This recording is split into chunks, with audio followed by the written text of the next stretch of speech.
Badgers get a nice win last night. They win the Big Ten. How about that? How about that? That was nice stuff.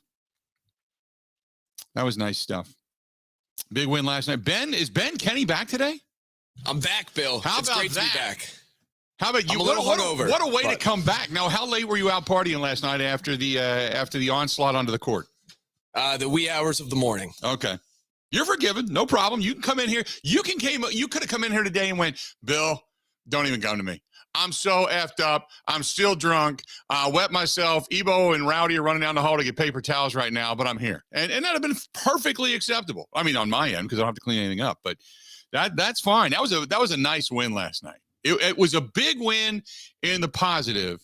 And we talked about this yesterday. Had they lost, it would have been, well, you know what? They're playing with house money. They still got a shot at co-Big Ten champions. They'll be good to go. But big win last night. Oh, my goodness, big win last night. On the downside, TOCK, no word on Aaron Rodgers. No word from Major League Baseball. So Major League Baseball decided to say, you know what? This is so ridiculous. So Major League Baseball says, yeah, we didn't come to an agreement. We're still far apart on certain things. Okay, so we're going to cancel the first two series of the season. Okay, we saw this coming, right? And then they said, this is the dumbest damn thing. We can't talk again until Thursday. We can't talk again until Thursday. My question is why? It's your own rule. It's not like you made this rule that's part of, an amendment to the Constitution. You can talk today if you wanted to. You don't want to. You're pissed off. They're pissed off. Everybody went away from the bargaining table and took their ball and went home for a day. We're gonna go think about this. Sorry to see you go. Really gonna miss you. Yeah. Yeah. How about that? Did you watch any of that press conference? I did not. I didn't. Because it is. I should, and I thought I will, and then I didn't. And I didn't want to, because it does nothing. But look, I'm a fan of the big three, big four, if you will, five, if you want to throw, hockey in there. I enjoy football. I enjoy baseball. I enjoy basketball. I enjoy golf. I enjoy the NBA. I enjoy NASCAR. I enjoy all of that. I cannot watch the sport where the money is 100% guaranteed and the owners continually put up stupid money for bad contracts to listen to, and the owners won't show us their books. They'll claim poor mouth. I mean, Ricketts family in Chicago is going, well, we don't know how we're going to operate. We at this pace, stop. You own Wrigleyville. You bought the whole damn thing in the third or fourth biggest city in America? And you're crying like a poor small market Shut the hell up. Show us your books. Show us where you lost money. That's the problem with the ownership. You can't trust them as far as you can throw them, because they won't open their books. They won't say what the real money is. They won't show you what they're actually making and not making. NFL, you have to show at the end of the year, here's what we made. Here's what we have. Here's what we made. Here's what we did with the money. Here's where it goes. Okay, I got you. Now there's some fudging. Let's be honest. There's some fudging that goes on. I'm sure every NFL team has a creative accountant, no doubt. But baseball, they don't need it. You know why? They don't show anybody anything. Nah, you don't need to see that. Just take my word for it.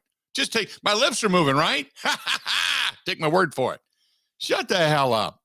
And then the players, well, we got to have a salary floor. This is ridiculous. You've got some teams that aren't even spending their revenue share. They're not even putting it back into the players. We need to raise the base salary.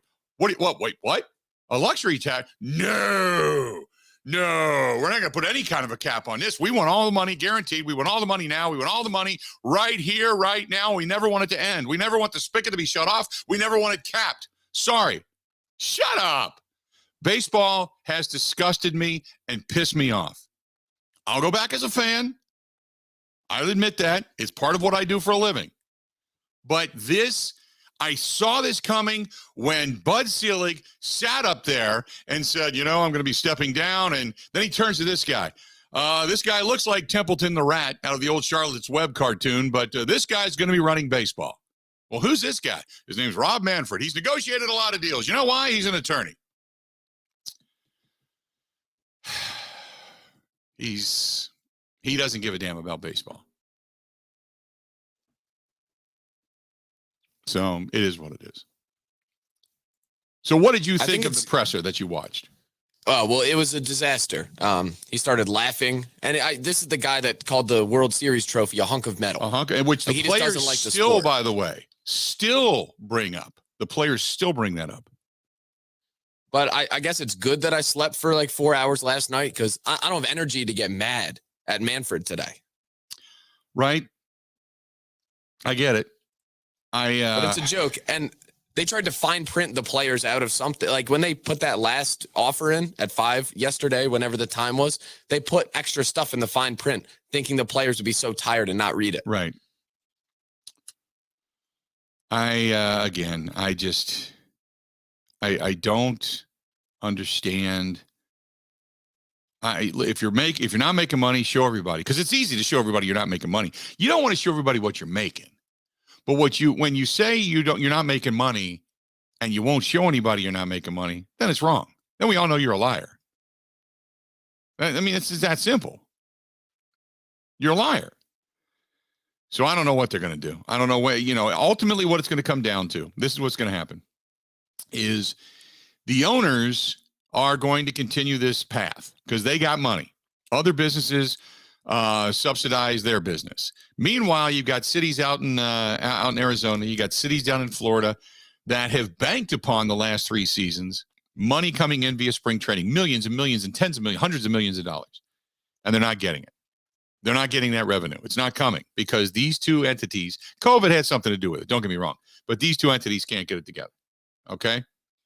So in addition to that, they've got those bills to pay. I appreciate that. They've got those new stadiums and all those little retro places that they're building for all these spring training facilities, and they still have to fortify the minor league system and everything like that. I get it. But in the meantime, the players are like, look, we're also our basement for money. I mean, if people can't live off of what they made the last couple of years, then I don't know what to tell you, because they're making millions when they shouldn't be. Some of these guys aren't good, and they're making $6, $7, $8 million. That's part of the problem. I get it. But the players are going to wait as long as they can wait to say, nah, we're not going to come back to the table. Let the bills pile up. Let the owners sit there and pile up the bills, and we'll see what actually happens. Because when you start having to make some of those mortgage payments on those new facilities, the new stadiums, the stadiums out in the Arizonas and the Floridas, you're in trouble. Because that's when things will start to hit. And you'll go, it's not terrible. It's not like you're going to all of a sudden say, I got to claim bankruptcy, but you're going to start to feel that tug a little bit. So eventually when the money starts to hit them, and enough fans have said, you know what, screw you. That's when all of a sudden baseball is going to go, you know what, we might want to start playing again. So we'll see what happens. Maybe they'll come to an agreement tomorrow. Maybe. Because they're not allowed to talk today, of course. Not allowed to do that. 877-867-1670, 877-867-1670. So if you want to hit us. Well, they want to give proper shine to the Badgers. Why would they waste the day talking? Maybe that's what it is. They're just, kind of giving out to the day of Badger talk. Now, we can talk Badger talk all day. I don't have a problem with that. A lot of it's speculative. You can be joyous about the team, about the season. Completely agree. Now it's what you do with it. You've gotten yourself to the top rung of the Big Ten ladder. You're going to be the number 1 seed going into the Big Ten tournament. How deep can you go? And what kind of a seed will you get? You got to figure as of right now. Ben, do you pick them as a 2 seed or a 3 seed? 2 or 3. If they beat Nebraska on Sunday and get at least 1 win in the Big Ten tournament, probably a 2. I think a 3 seed if they only win 1, a 2 seed if they win 2. There's an argument that they should be a 1, but they won't be because the voting system is stupid. Yeah, well, I don't, you know what? As a 1 seed, I don't mind if they go with a 2. I'm good with that. Let's be honest. We're sitting here, and granted, it's all in the performance, so it's the proof is in the pudding for what you've done in the season. But we're arguing about this team being a 2 or 3 seed. And if you just said that at the beginning of the season, we would have all figured that pot was legalized out in Madison and you were hitting the bong, right? So for where it is, I'm kind of counting the blessings. Not that I'm playing with house money because now it gets real. But from where they were at the beginning of the season and all the speculation off season and all the criticism that was heaped upon the program and Greg Gard off season, this is a giant vindication. And they're not done yet, but it's a giant vindication as to the job Greg Gard can do. So kudos to Greg Gard and congratulations to the Badger program. Did you hear Matt Lepay's call? I did not. Do we have it? I do have it. Let's do it. Matt Lepay last night as the Badgers ring up a victory over Purdue and win the Big Ten. Here you go. The 1-1, in and out, no good. Edie the rebound. 13 seconds left. Here comes Jaden Ivey, racing up the floor for three, and the tie. It's good, and we're tied with 8.9 to play. Here comes Chucky, a chance for the title. 6 seconds left. Hepburn left side with three, with two. Hepburn good, off the glass, with 1.2 to play, and the Badgers take the lead at the Carl Center. Maybe it was only fitting. What a moment last night. A banker off the glass. Chucky Hepburn drops it. The three goes in. Pandemonium happens. And the final shot, if you will, is not. So good stuff by Matt Lepay. Matt Lepay is such a pro. He's so good. I don't care. He's so good. So anyway, the Badgers have Nebraska coming up, and then you get into the Big Ten tournament. Can you believe we're a week away from tournament week? Think about that for a minute. I'm giddy. This is one of those. Go ahead. One of those funny moments during the year when everyone says, "Oh, the best sports week of the year." I can't wait because this is my favorite time. But they say it 7 times. Right. You know, you got the NFL playoffs. They say it during college football season. But this is arguably the best sports week of the year. It is. But I'll say this, and here's a side note to this. Baseball, you're idiots. You've lost your window, man. From now through the end of March Madness, you've got the NBA playoffs coming up, the NFL draft coming up. You're now going back to the back burner. And you don't get it. That's the thing. They don't get it.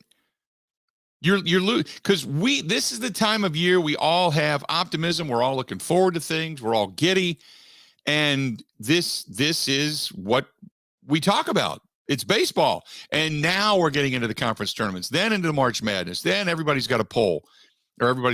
So you get into all of that. And baseball lost its build up, its window. And so God, let's do this. We're going to step away. Rob Manfred has to be. He has never gone through PR 101. He's got to either be just the most uncaring SOB when it comes to a leader of any sport, or he's just one of the stupidest people on the face of the earth when you hear this. Stay tuned. We got a lot more of the Bill Michaels Show on this Wednesday. We'll be back right after this. This is the Bill Michaels Show on the Wisconsin Sports Zone Radio Network.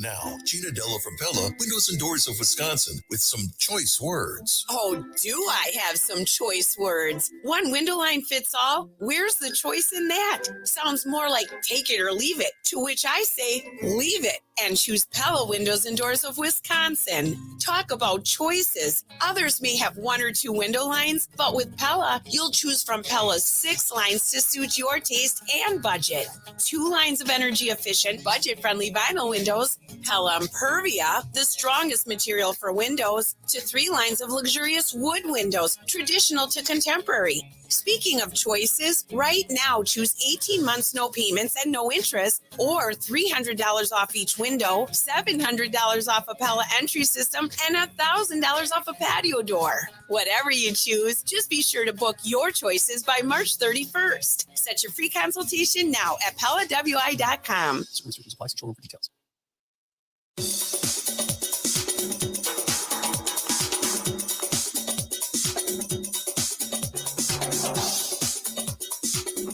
Bill Michaels will resume in 3 minutes.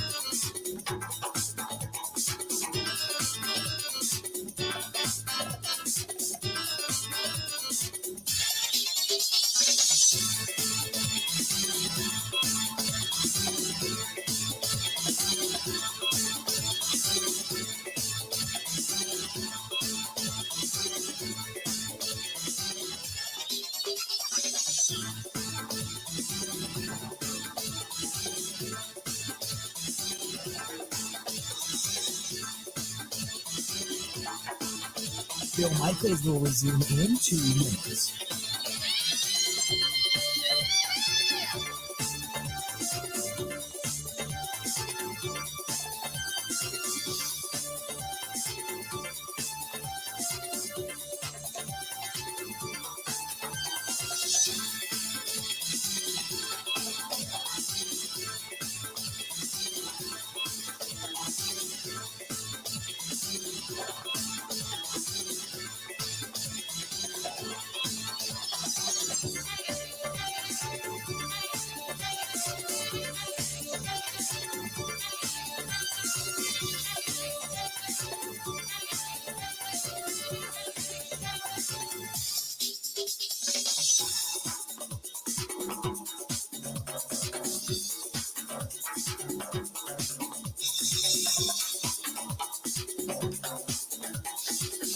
Bill Michaels will resume in 1 minute.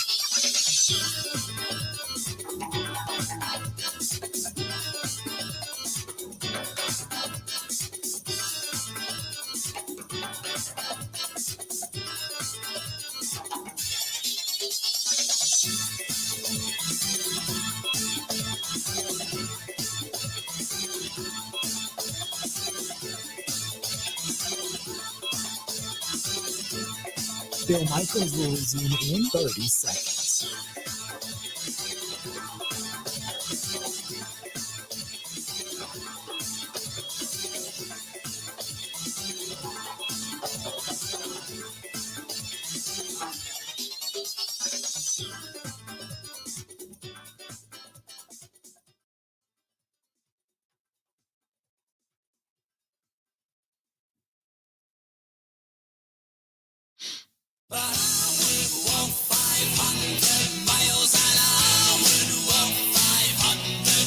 Welcome back.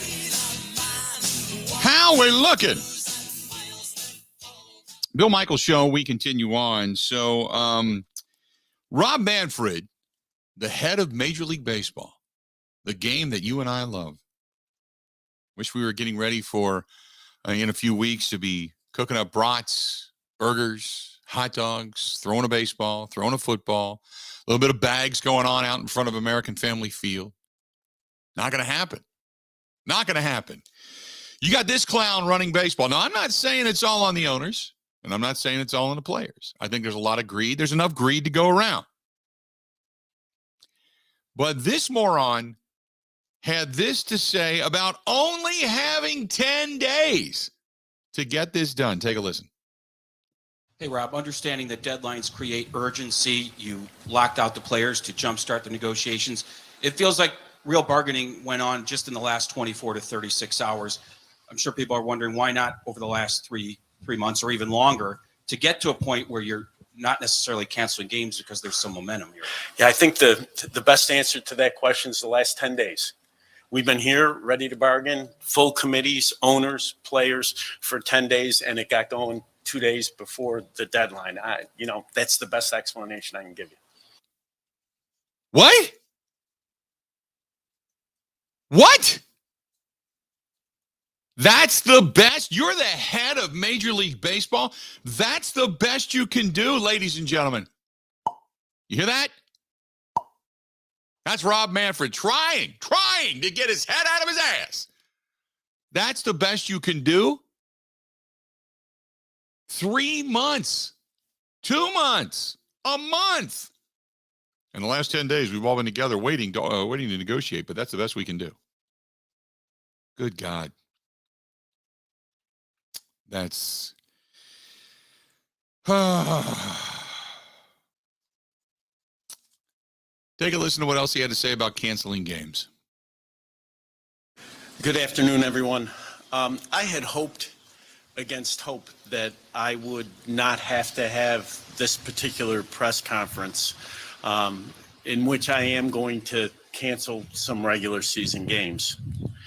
We worked hard to avoid an outcome that's bad for our fans, bad for our players, and bad for our clubs.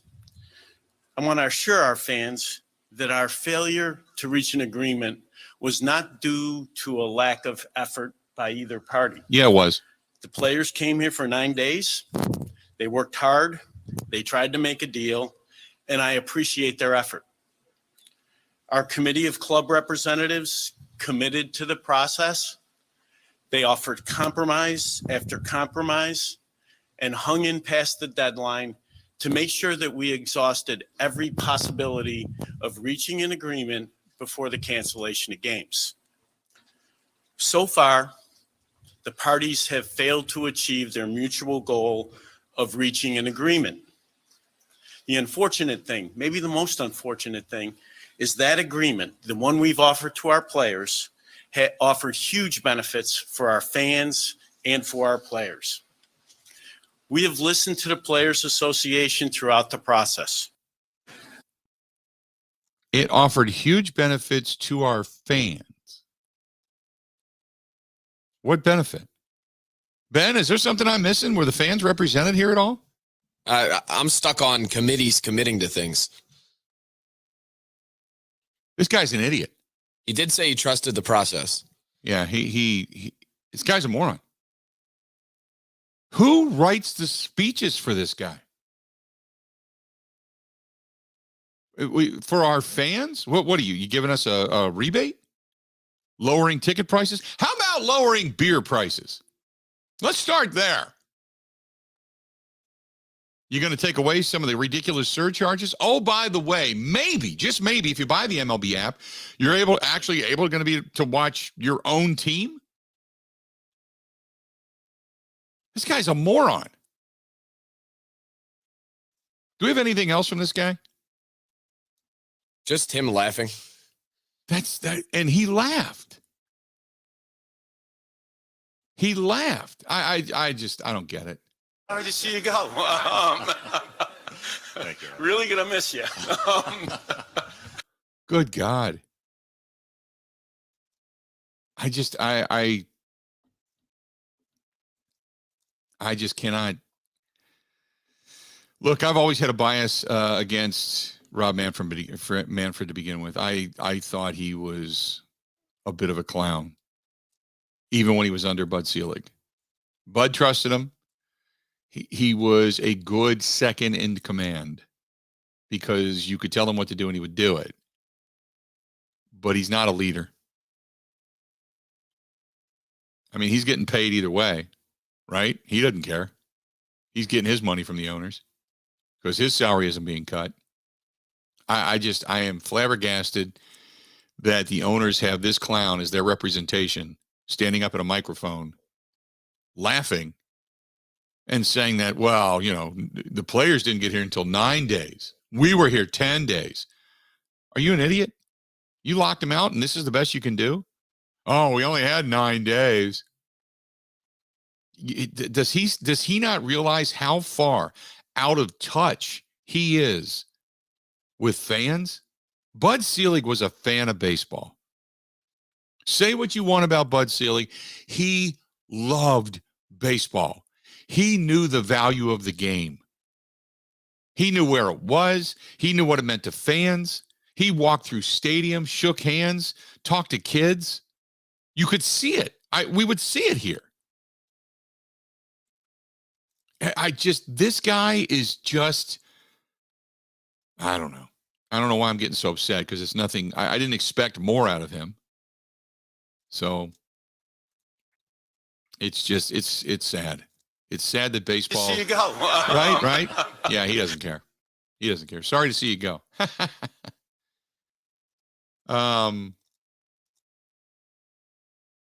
Yeah, he's just, he doesn't get it. Completely clueless. ESPN Steve says, at the end of the day, the fans actually have the final say. If fans do not go to the games, there is no gate revenue. If they stop watching and listening, there is no TV or radio money. When there is no income, there is no baseball. See, and I agree with that, Steve. I would never call for boycotts. Would never do that. But what I would call for, if you really want to have a say, is find the sponsors and say, we want you the money to put pressure on baseball to just get it done and give the game back to us. We're the ones that pay for it in some way, shape, or form. I mean, because we all know that television money and revenue and ad revenue and stuff drive the train. We understand that. And the gate drives the train too, don't get me wrong. But if the sponsors feel the pressure and you're not buying the products from the sponsors, then the sponsors start to lose money. Therefore, they don't have enough money to spend on television revenue. Therefore, they move forward to the pressure of the baseball gods and say, we can't afford to do this if you're not going to get this going. And then baseball feels a need. Now, I'm not saying that it's just the owners, because we know it's the players. Don't get me wrong. But this guy can't be this blind. And I agree. I mean, that it'll never work. John says that will never, or Jules says that'll never work. No, it would if it was organized, but it's not.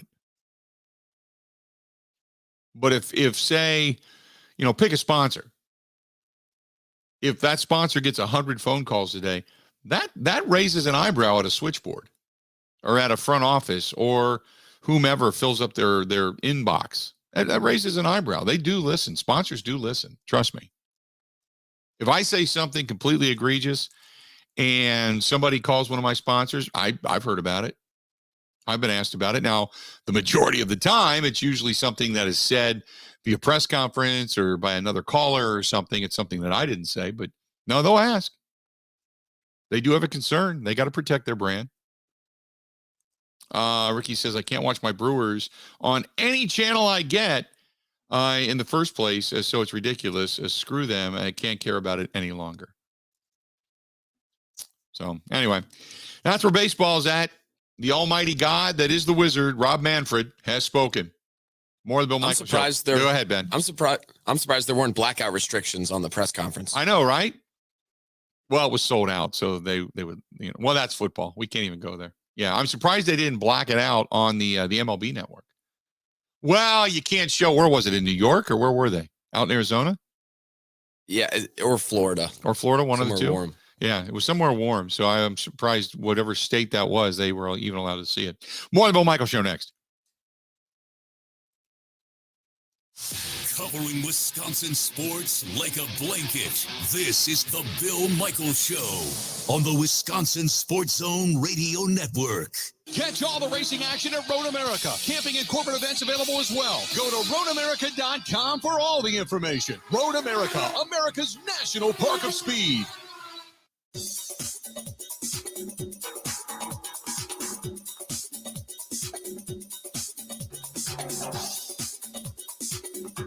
Bill Michaels will resume in 5 minutes.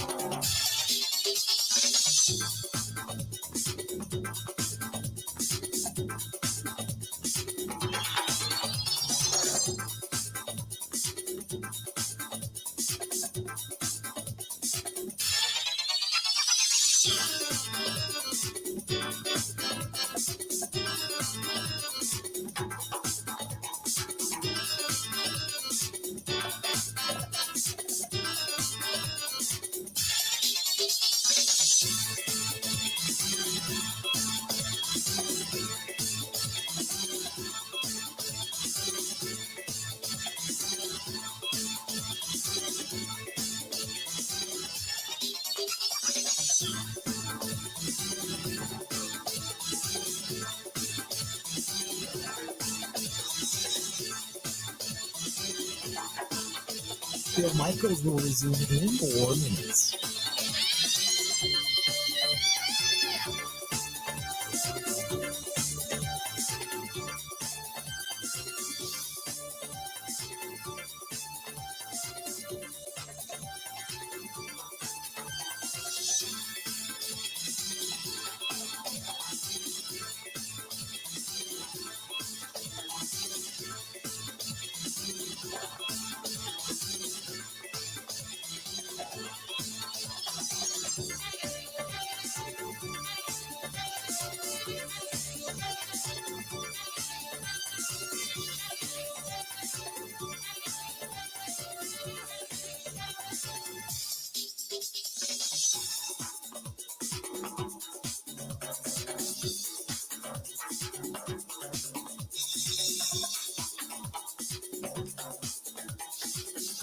Bill Michaels will resume in 3 minutes.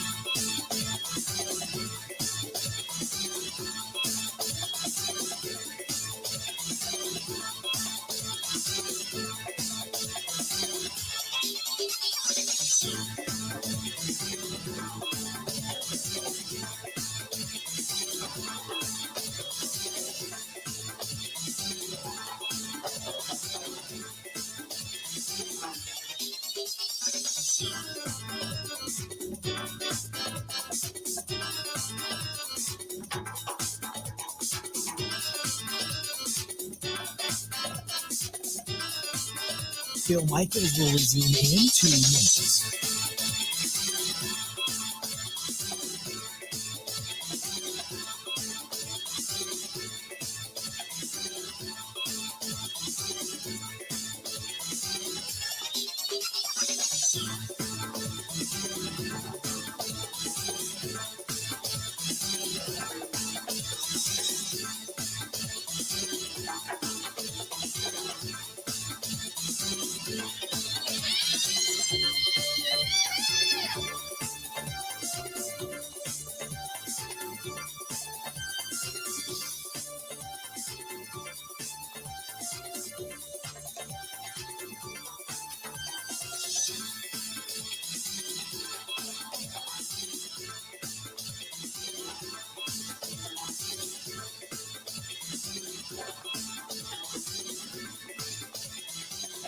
Bill Michaels will resume in 1 minute.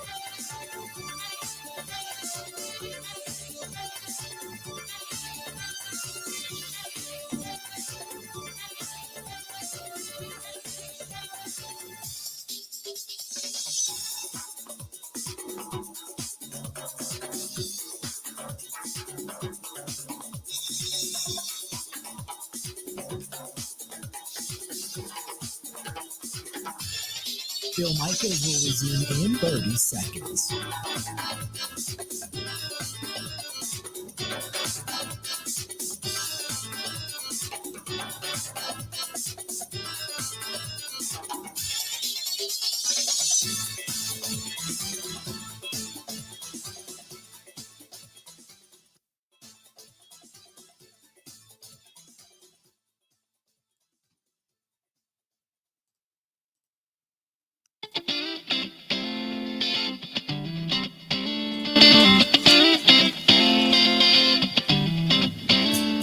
This portion of the program brought to you by Bud Light. They are the official beer sponsor of the Bill Michaels Sports Talk Network. And do not forget that our friends at Bud Light have the Bud Light Seltzer, the new Bud Light Seltzer hard soda variety pack with a pop of soda. That's right. It's seltzer, pop of soda, zero sugar.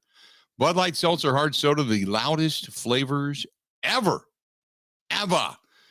And good stuff. I tried it. I finally did. I went up. I was up in the Oosthoff Resort yesterday and stopped in the local watering hole. Had one. I saw it there on the counter. They said, this is what we serve. You know how people put bottles and cans up. And I said, okay, let me try it. Again, black cherry, good stuff. Good stuff. Good stuff from our friends at Bud Light. 877-867-1670. Major League Baseball has canceled games. Rob Manfred is looking rather foolish at this point. You've got the Badgers getting a big win. Big Ten champions, by the way, in case you're just tuning in and waking up out of a coma. Winning their second Big Ten conference in 3 seasons. Think about that. Think about how it seems like forever since they won the Big Ten. And remember when COVID hit, this team was rolling. And I thought, man, they got a legitimate shot going deep into the postseason, into the NCAA tournament. And now they knocked off number 8 Purdue last night, earning at least a share of the league crown. And on the 7-year anniversary of the title clinching game, the Badgers got a banked in 3-pointer. Chucky Hepburn went up, took a step back bank jumper with 1.2, and the place went nuts. Pandemonium broke out, and all was right with the world when it came to the Badgers. So congratulations to everybody on getting, at the very least, a share of the Big Ten title. But what an exciting night out in Madison last night. To watch the fans rush the floor. Now, Ben, the second Big Ten title in 2 years, or in 3 years. So the question I heard this morning was, why'd the fans rush the floor? So was it because of everything that went on last year where the expectations were, yeah, you're going to end up 6th, 7th, 8th, 9th in the Big Ten? Was it just because the expectations were low? Because usually if you expect to be there, you don't rush the floor. You're like, that's a great win. Nice job. I thought it was an exciting win. The fans rushing the floor made the atmosphere certainly electric on a night of a whiteout, and all the papers had Get Well, Dickie V, or we're thinking, I can't remember the exact verbiage, but it was a really nice tribute to Dick Vitale. I mean, it's just a really cool night, and it was an electric night at the Kohl Center for a sold-out joint. But when they stormed the floor, was it just a cool scene that you took it in and it was surreal? Or did you think, why are they storming the floor? I've gone over the ethics of this a lot. I think it was a justified court storming. First of all, your team has to be underdogs in the game, and Purdue was favored by 3 or 4 points. I mean, it's a top 10 win against a team that is pretty much dominated. You haven't swept them in 7 years with a almost buzzer-beating shot to win the conference. Okay. I think all of that together. By the way, I'm not disagreeing. I agree. It was a great night, and it was just a cool scene. So I enjoyed it. But there were people that said, why do you rush the floor if you're one of the better programs and you expect to win? So I say that when a team is a favorite in the game. I can't understand when, you're at home and you're an 8-point favorite and you win and then you storm. That one doesn't make sense. But they were underdogs. Purdue was supposed to win the game according to Vegas. Yep. I don't have a problem with it. I know that some do because of whatever perceived criteria there should be for storming the floor, but I thought it was all justified last night. Maybe it's just because I've got a bias, which is okay, but I thought it was all justified last night. It was a really. There's also a lot of energy pent up for the last 2 years, right? I mean, after that team in 2020 wasn't able to play a postseason, and then there weren't really fans there, and in this season they all come back, and to have it go like this, I think the energy has been built up for a long time. I remember the preseason predictions, and I think I said 6th or 7th would have been a good finish, and some people thought I was crazy. I know some of the prognosticators said anywhere from 9, even 10, but they were all over the board. But they were middle of the pack for the most part, in middle to lower third for most part in most preseason prognostications.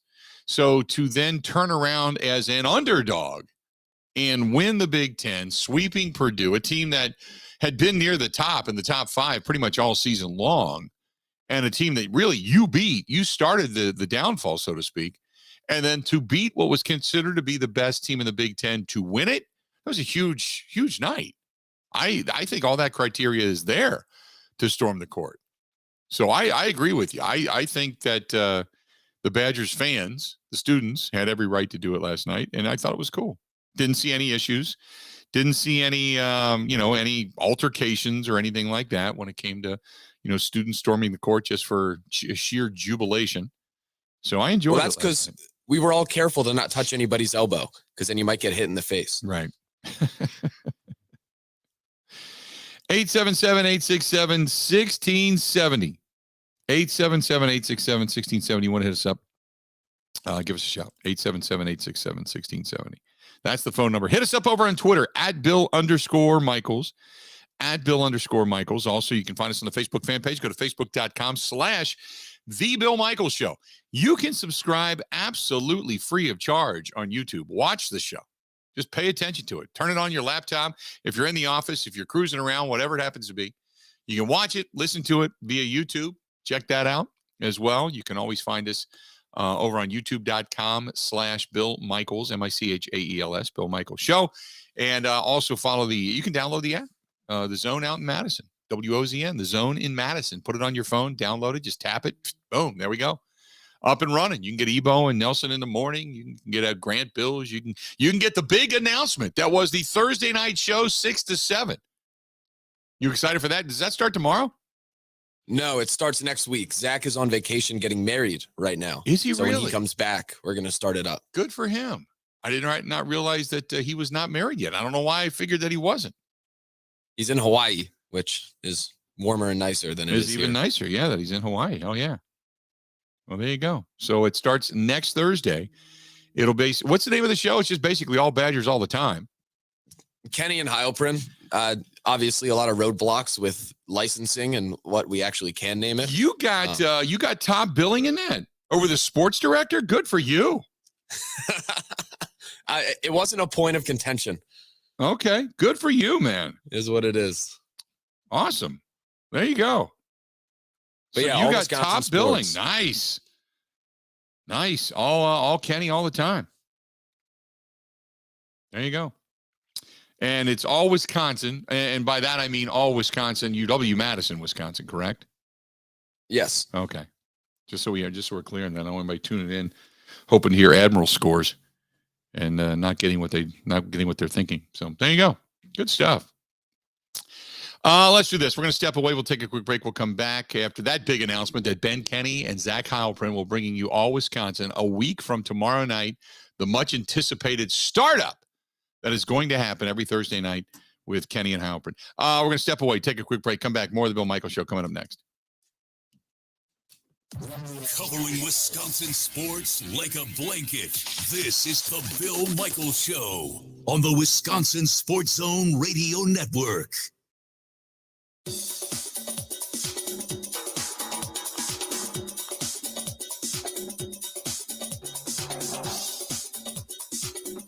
Bill Michaels will resume in 3 minutes.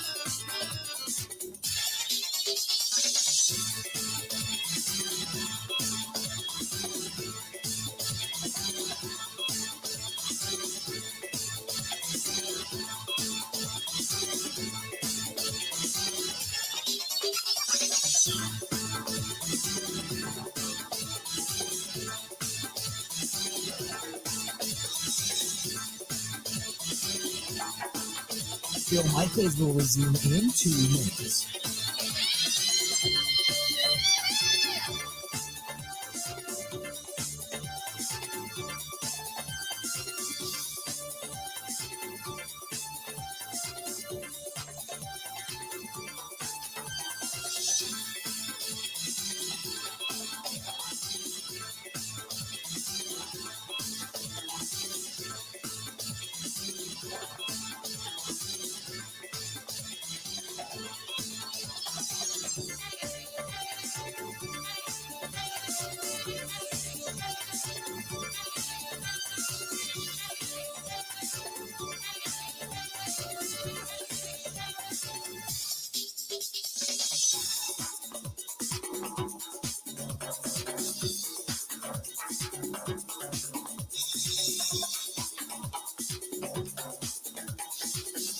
Bill Michaels will resume in 1 minute.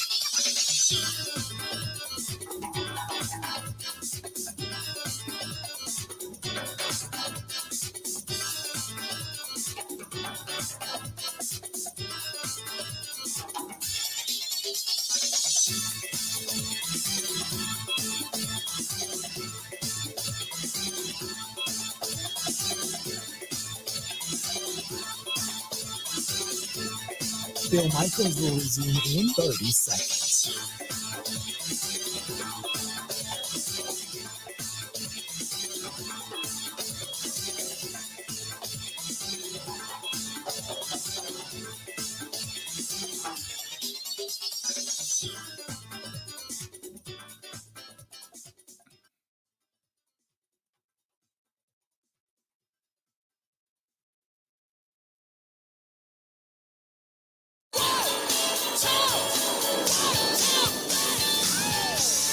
Oh, yeah. Welcome back.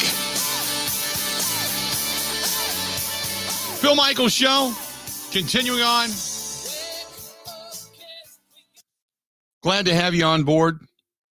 877-867-1670, 877-867-1670. Give us a shout. Would love to hear from you. 877-867-1670. This one's from Zach, by the way, who says, no problem with the students storming the court last night. It made for a great evening. My wife and I were there. We enjoyed every minute of it. And he goes on to say, kudos to Greg Gard after fending off all the critics to bounce back and get that victory. I agree with that. Greg Gard was under a lot of heat coming out of the season, and then the leaked audio recordings and such, and to watch all of that kind of go by the wayside last night. And not to say Greg Gard has never publicly and behind the scenes, I would assume he's probably feeling a little bit of vindication, but he's never gone, hey, for all you naysayers, up yours, and he could, but coming off a couple of years ago, coach of the year, and then going through some of the offseason stuff, and now to bounce back and get it again. And don't you think, Ben, that Greg Gard is probably up for coach of the year again this year? In the Big Ten, definitely. Absolutely. I might go as far to say national. Right. I agree. Has to be.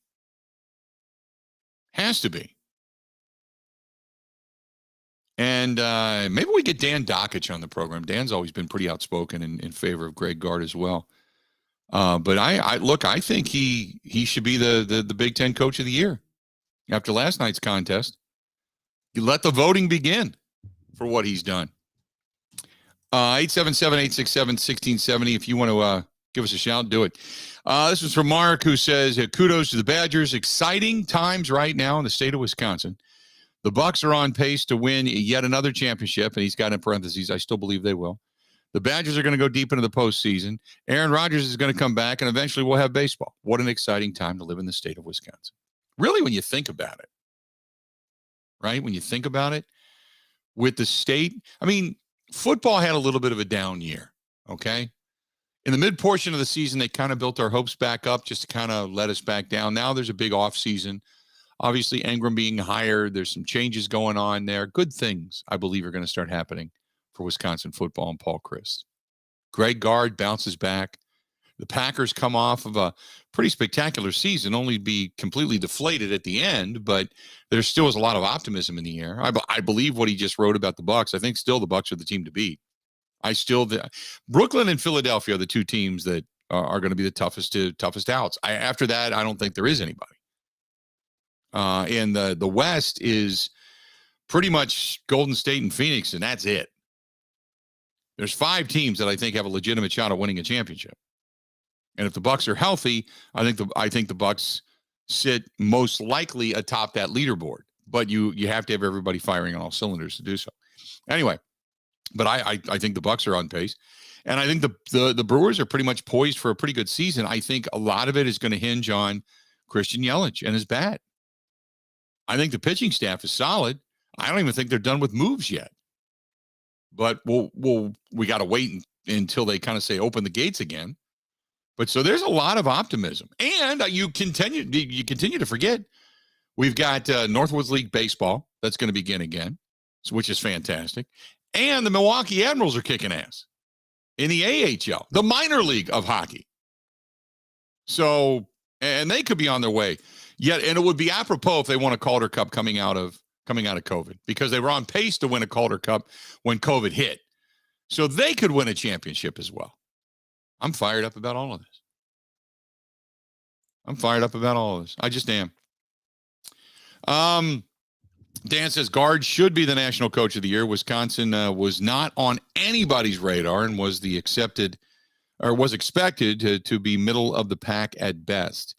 Brentley says, I was thinking that the Packers won't lose a home game because they get that extra home game this year from adding the extra week.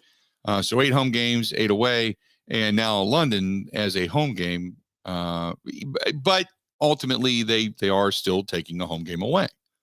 It'll be the same money for the city, but they're still ultimately taking the home game away. And what I think the league's going to do, mark my words, Brantley, is they're going to make an announcement in a month, and they're going to say, and the 2024 NFL Draft host city will be Green Bay, Wisconsin. I believe that's what's going to happen. I just do. I think Green Bay is going to host it, and the build-up for that it's going to be exciting. It's not going to be bringing players out on pontoon boats in the fountains at the Bellagio kind of exciting, or whatever hotel they're doing that at, but it's still going to be exciting. We'll figure out our own way to do it, maybe slide them across, Lake Winnebago after sturgeon spearing, something like that. Everybody shows up with a dead fish strapped to their UTV. That's the way we do it in Wisconsin. How are we looking? 877-867-1670 if you want to find us, do. That's good stuff. That's good stuff. Brandon says, I hope you're right. I'm telling you, I really believe that's going to happen. I maybe, and Chris says maybe the number one pick can slide down the snow hill on the first night. They all come up to the stage and they down a beer. They chug a beer. They do a chug challenge, Meanwhile, Rodgers is off in the corner holding up 2 fingers. Scotch. Long hair. Got a butt plug because he just had a colon cleanse. Doesn't want to leak out. Patricia says, what do we got to do to get Greg Gard on the national radar for Coach of the Year? Patricia, the body of work speaks for itself. And as long as those that pay attention to college basketball nationally are looking over that fence that is Wisconsin and saw that exciting contest last night and the storming the court last night, then maybe they'll wake up, they'll look over that fence, and they'll say, yeah, boy, here we go. Here we go. Hopefully that happens. Hannah says, is today the day do we hear something from Rodgers? I doubt it. I don't know how this is going to work because I thought last week after he said there's no new news and nothing to announce on the Pat McAfee show, I thought for sure that yesterday would have been the day when he came on the program and made the announcement. I selfishly hope that it happened while I was in the air so I could miss the 2 hours of insanity that was sure to come. Well, he never even made the appearance yesterday. Right. So how does this go down now? I cannot imagine Rodgers waiting until next Tuesday. I can't imagine that. So I got to think because he said he would not go past March 8th. I just, if Rodgers goes past March 8th, how do I want to word this coming into the next hour? If Aaron Rodgers waits until after next Tuesday, when he said he wouldn't, to make a decision, who would you blame? How mad would you be?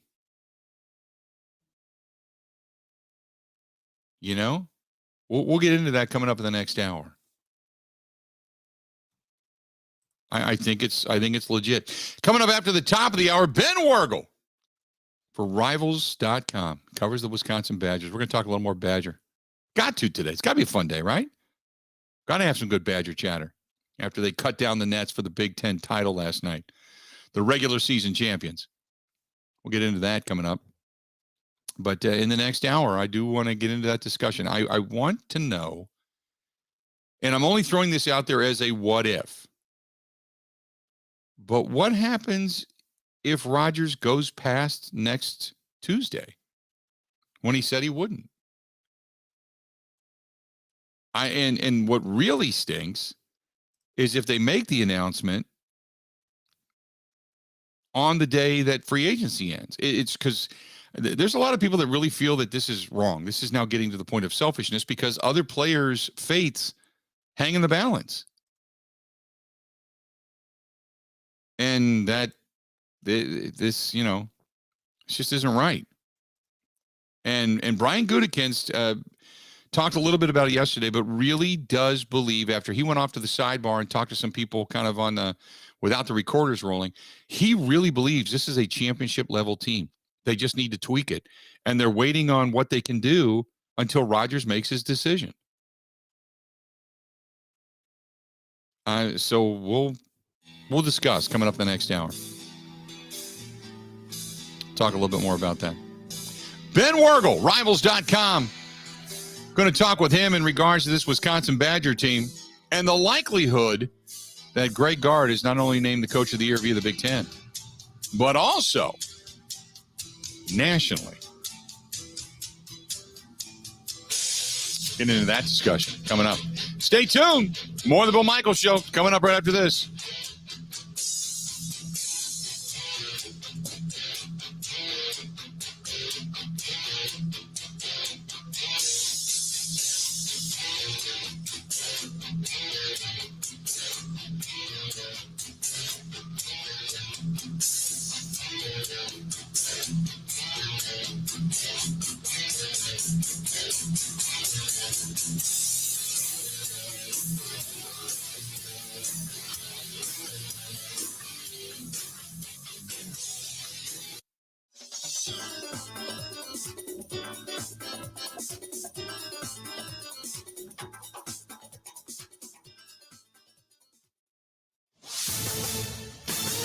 This is a Wisconsin Sports Zone update. The Wisconsin Badgers are Big Ten champions. Chucky Hepburn banked in a tie-breaking three-pointer with 1.5 seconds left to give number 10 Wisconsin a 70-67 victory over number 8 Purdue at the Kohl Center last night. Tyler Wall had a team-high 19 points, Chucky Hepburn 17, while Johnny Davis added 16, as Bucky would complete its first regular season sweep of the Boilermakers since 2014. Now, Wisconsin, who is guaranteed at least a share of its 20th Big Ten regular season title, can outright win it on Sunday with the victory against the Nebraska Cornhuskers. To the NFL, Packers GM Brian Gutekunst was at the Combine and he spoke to media. He was asked, of course, about the status of Aaron Rodgers and his future of playing football, specifically for the Packers. Here's more from Goody. Yeah, there's no new updates, but I do think, specifically with Aaron, I think he's got a very tough process that he goes through to get himself ready to play every season. It's a big commitment. He's done that for a long time, and it certainly shows in the results. I think he feels he needs to do that to play the way at the level he plays at, and so I know that weighs on him. But I think he's going through that now. Want to save even more at Fleet Farm? Well, now you can with Fleet Rewards. It's free to sign up, and there's no credit card required. Using Fleet Rewards is easy. Earn points every time you shop. Plus, get exclusive member offers, birthday and anniversary perks, free tire rotations, and more. Download the Fleet Farm app or create an account at fleetfarm.com/rewards to start earning points today. Fleet Farm, proudly serving the Midwest since 1955. With Major League Baseball and the Players Association unable to agree on a new collective bargaining agreement yesterday, Major League Baseball has decided to cancel the first 2 series for each of the 30 teams, likely cutting the schedule down from 162 games to 156 at most. For the Wisconsin Sports Zone Network, I'm Ebo.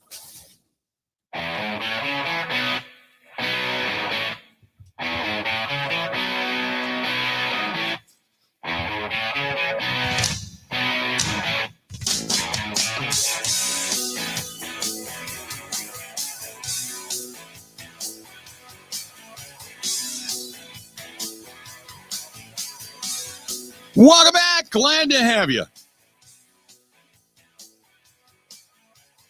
Bill Michaels Show. Hanging out with you and enjoying what was yesterday a very joyous Kohl Center as the Badgers get the win. They knock off Purdue, and they are the number 1 team in the Big Ten. Fantastic stuff. This portion of the program brought to you by Pindell, a global machining company, and all you got to do is find them right here in our own backyard. That's where they're at, right in New Berlin, Wisconsin. Go to Pindell, Pindel.com. That is Pindell.com, Pindell.com if you're looking for a great opportunity. And they are not only paying, but they are upping the ante when it comes to pay for new employees, and they're training as well. So good stuff there. Let's bring in Ben Wargle. Rivals.com covers the Wisconsin Badgers. Ben, what a night last night out at the Kohl Center, huh?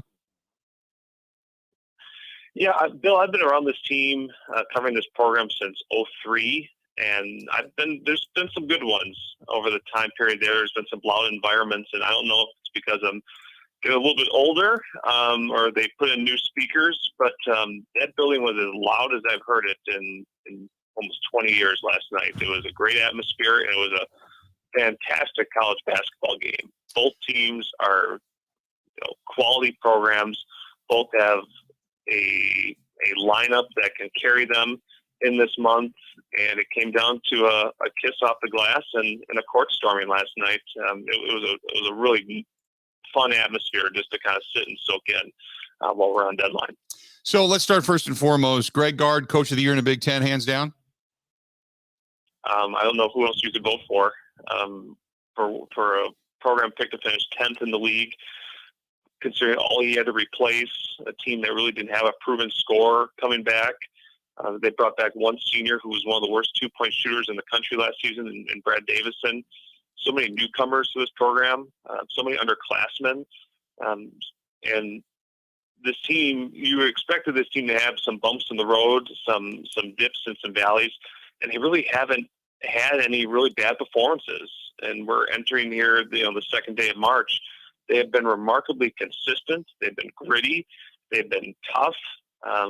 It's been a really impressive team just to watch mature from November to now. And Greg Gard has pushed all the right buttons with this team. And, hands down, he should be Coach of the Year. And heck, he probably should garner some attention for National Coach of the Year, too. Well, that's what I was going to say. What would it take to put him more so on the national spotlight when it comes to National Coach of the Year? I know there's been some good performances this year, and certainly what Bruce Pearl's team has done down in Auburn garners a lot of recognition. I know that even Dick Vitale had it last night during the broadcast. They had a picture of Dick picking up all the kind of the awards, so to speak. But what would it take for Gard to be the National Coach of the Year? Well, yeah, there's been a lot of really good coaching jobs this year. Bruce, I think Auburn was picked to finish 5th in the league, and they've been number 1 at times this year. The head coach at Providence, Providence was picked to finish, I think, 9th in their conference in the Big East, and they've had a remarkable year. They're the outright champs. There's been so many. Arizona as well. Arizona was picked not to win the Pac-12, and they're the number 2 team in the net. Baylor's done a fantastic job. There's just a lot of really good coaching jobs, but just if you look at a team picked to finish 10th that lost, so many seniors off their team last year, the controversy that was kind of swirling around this program entering the year, to have a player who might be National Player of the Year in Johnny Davis, to be so good in so many close games. They've won 15 games in a row decided by 6 points or less. That hasn't been done since the shot clock was added in the 80s. It's just a remarkable resume that Wisconsin put together. It's not like they're just beating up on, any old, lower mid-major team. They've swept Purdue. They've won at Michigan State. They've won at Indiana. They won the Maui Invitational. They have 16 quad 1 and quad 2 wins. That's second most in the country. The quality of their resume really speaks to this coaching job that Greg Gard has done. And so, certainly he has a profile that people really dig down and look at what he's done and compare to some other people. He should get some votes for those kind of awards, and he probably will win some of those national awards this year. Now we move towards really not even the Big Ten tournament, because now we're looking at the NCAA tournament as to what this team will be, where they can go, what the expectation should be. The expectation, like you had mentioned, not many people pick them to even finish in the top 4, much less to win the Big Ten. So this team could end up with a 2, maybe a 3 seed. And then the question becomes, what do they need to do to go deep into the tournament? You can say, well, do what you do, because you've been sticking with this. But the only thing that concerns me is they don't get a lot of points coming off the bench. No, they don't. And I will say, the bench last night was phenomenal. Chris Vogt had a tremendous game for them. He only scores 2 points, but 4 rebounds, 3 offensive rebounds, and 2 that led to 3-pointers, 2 assists, was active in the low post, really kind of altered what Purdue wanted to do early on. Impactful plays. Jacoby Neath has done a really nice job here over the last couple of games with Lauren Bowman out. Jordan Davis had the the excellent game at Minnesota last week. But you're right; they don't provide the scoring pop, but they've been able to kind of do some other things that can help others find the bottom of the net. I also kind of worry about this team if they go against a program that has a really good front court.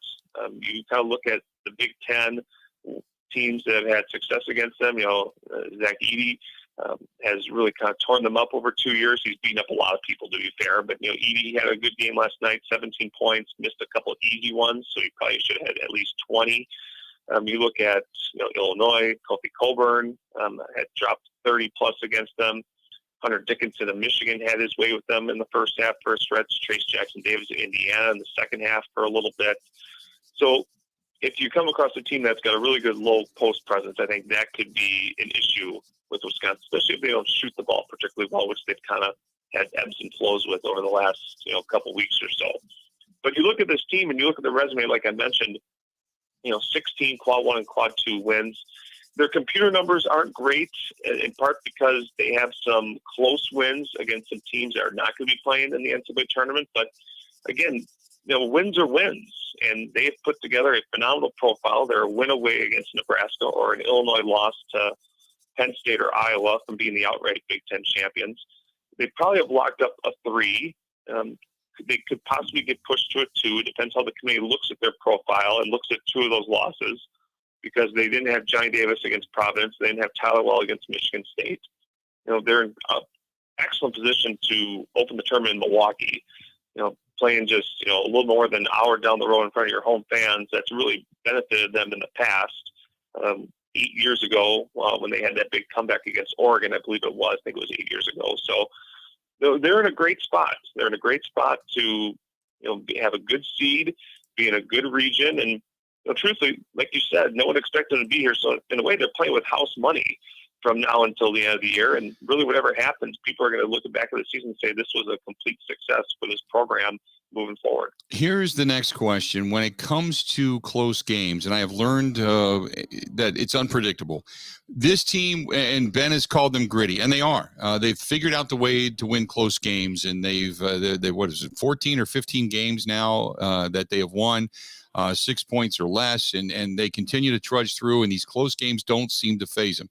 You have the nervousness that you are able to contain during adversity, and you can win games. However, the other side of the sword is you allow teams to hang around. You don't blow anybody out. You don't take advantage. You don't put them away, and then you have to scrap and claw just to be able to hang on to some of these wins. Does grittiness like that prove to be more, in your opinion, more solid in the tournament, or does it give you the indication of, oh boy, even some of these other teams can get close and can knock them off if you don't put teams away when you should? Well, I think the record kind of speaks to how this team responds to those situations. They lose the game to Providence way back in November. That was, a 5-point loss. And since then, every game that's been 2 possessions or less, they've won. They found a way to win. And Matt Painter said it best earlier this week. He says the reason why Wisconsin has been so good in these games, luck has a little bit to do with it. There's certainly luck was on their side last night a couple times late. But Wisconsin plays the same in his eyes from the first possession to the 61st possession. They don't change how they attack teams. If there's an opportunity for them to push the tempo, they'll push. And the numbers back it up. They're not playing at a sprinter's pace, but they're certainly playing with one of their faster tempos in the last 20 years or so. But if it's not there, they're more than content to run their offense, make a team defend, and take advantage of that team's weakness and attack in that situation. I thought Tyler Wall did a great job of that last night against Edey, trying to go at him, force him early to defend, and try to pick up more fouls. That's kind of what Wisconsin does. But getting back to your question, I think it just comes from that this team has been in this situation so much, not just at home, not just on the road, but in neutral site games too against good teams. They beat Houston and St. Mary's on back-to-back days in Vegas to win the Maui Invitational with these close games. They beat Houston by 2 and St. Mary's by 6, and these are 2 teams that are in the top 20 in the net rankings, and they're ranked in the AP poll. So they're comfortable in these situations. They don't fold. They don't really they really haven't shown nerves in these situations. They make the smart play late in games, and that has lifted them to these wins. So even if they're staring down a Sweet 16 berth, an Elite 8 berth, a Final Four berth, a berth in the second round, and it's one of these games, this team probably is not going to panic just because they've proven to themselves that in these situations that they've been in for pretty much the entire year, they know what it takes to win those kind of games. What type of team? You mentioned teams with good front courts. That's the type of team that's going to give them a lot of problems. Obviously in the Big Ten, they faced everybody. They know what they're up against. And do you expect what's it going to take to keep the number 2 seed? Let me ask you that. Do they have to win the Big Ten tournament or just get to the finals or even the semis? Well, they have to avoid a loss on Sunday. That would be a bad loss for them. That would knock them down, a peg or two in the overall seed line. I think history has shown that getting to the Big Ten or winning the Big Ten tournament championship doesn't serve a heck of a lot just because the gap between the end of the game and the announcement of the bracket is so short that it's hard to make drastic changes to the bracket at that point. Certainly going to Indianapolis and winning 2 games would put them in a solid spot. Depends what happens around the country too. Kansas is taking a step back. Certainly, that helps Wisconsin. There's other teams that are above Wisconsin that are going to have some tough games. If Wisconsin keeps winning, they will be in a great spot for a 2. They can't get to a 1.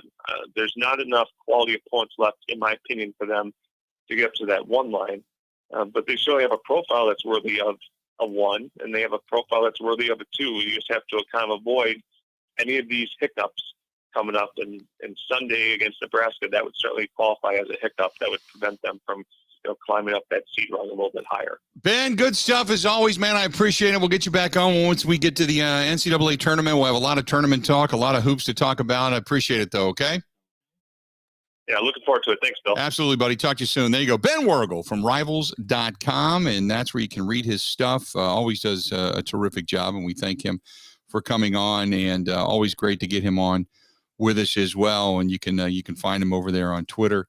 Also, the Badger Nation is where you can find his stuff. The Badger Nation. He covers the Wisconsin Badgers, football, basketball, recruiting, so much more.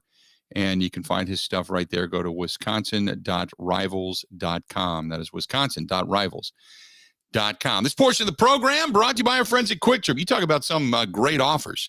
Quick Trip, they want to put you in a vehicle. And I know new vehicles, for some of you, hard to come by. But Quick Trip, no, they got one.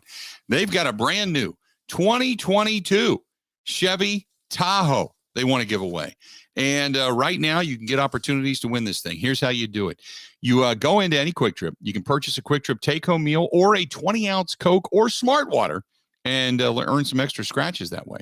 And if you want to earn even more, make it a combo. Bring home a freshly prepared take-home meal with that refreshing Coke or Smart Water. Put it all together. Scratch off to be entered for a chance to win the Chevy Tahoe and Quick Trip's Quick Rewards app today. That's the Quick Rewards app today. And this thing ends coming up here in a couple of weeks. So you got to get this thing in and done. Get your app downloaded. Go to Quick Trip. It's all good. Great stuff. We all know that. Great stuff at Quick Trip. I'm heading out of town right after the show today. One of my first stops is going to be a Quick Trip. Going to get a little gas, get one of those big sweet teas, maybe a little something to grub on. I got a late dinner tonight. We're going to be down in Chicago at, I don't know what, some Italian restaurant at about 8:30 or 9, I think is the reservation. So I need something to tide me over. Stopping at Quick Trip. Going to grab a little bit of Quick Trip, then head down into Chicago, the land of hell, and enjoy a night, hopefully, and have a good time. But stop in and see our friends over there at Quick Trip. More of the Bill Michaels Show coming up next. Ready? This is the Bill Michaels Show on the Wisconsin Sports Zone Radio Network. Your race tickets await at Road America, the Moto America Superbikes, IndyCar, NASCAR, and so much more. Go to roadamerica.com for your tickets right now. Road America, America's national park of speed.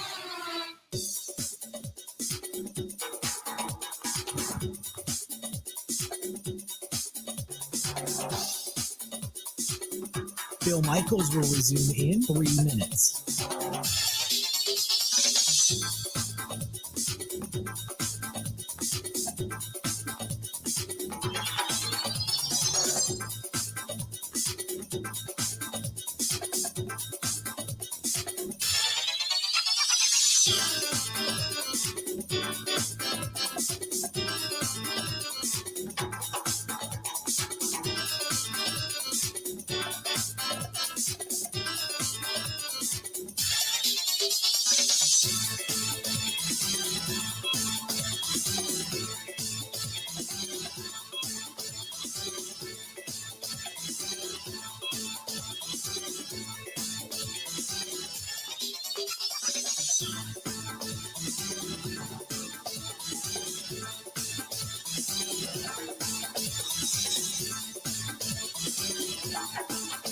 Bill Michaels will resume in 2 minutes.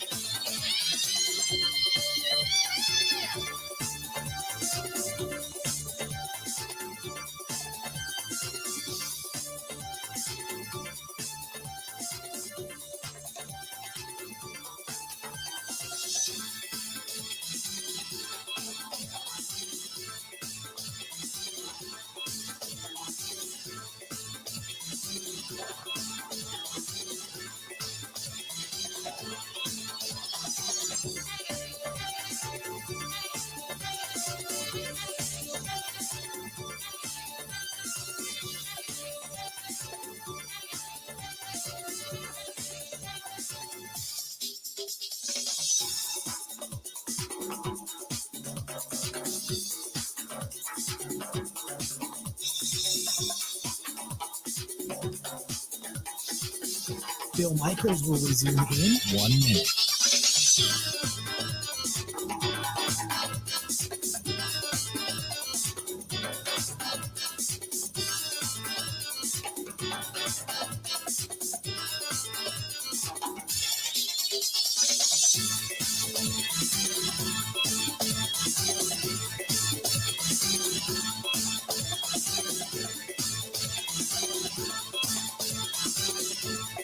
Bill Michaels will resume in 30 seconds.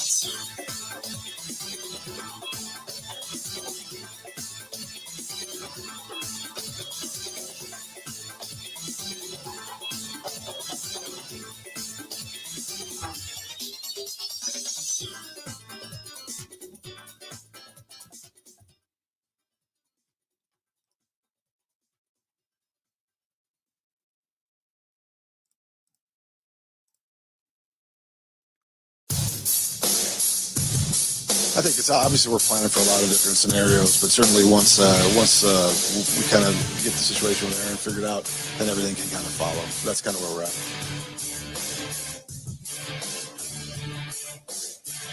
Those are the words of Brian Gutekunst, general manager of your Green Bay Packers, and we're waiting. They're waiting. We're waiting as to what the deal is going to be with Aaron Rodgers before it's all said and done. I asked a question going into the top of the hour. What if Rodgers waits longer than next Tuesday? Because there's a process here. I think what we're expecting or what most fans are kind of contemplating, I think it's going to end up different. And I'll tell you about what I'm talking about, coming up here in just a couple of minutes. I just think things are going to end a little differently than what many of us are thinking. Might be the best way to put it. Hey, our friends at Wisconsin Harley-Davidson, Craig and the crew out there, the general manager and his team, fantastic stuff. They continue to get brand new 2022s in. The Pan Am has been a big, huge hit. The Live Wire has been a big, huge hit. And Wisconsin Harley-Davidson is always, always your destination to be for the biggest parties, the biggest events, everything that goes on, whether it's the hometown rally and all the bands and stages that they have, or it's just some weekend fun. They got Bikes and Brews coming up.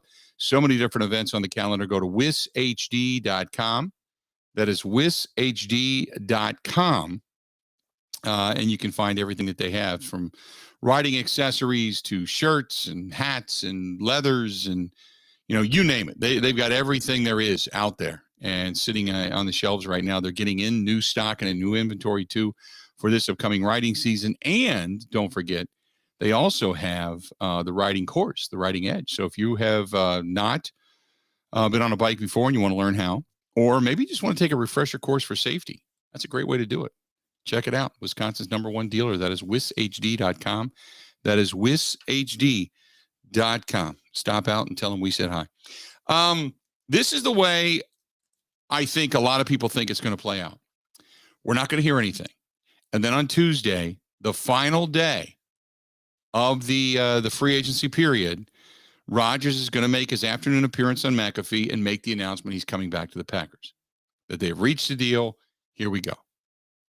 And who knows, maybe if the deal is struck, the Packers let him make that announcement on the McAfee show.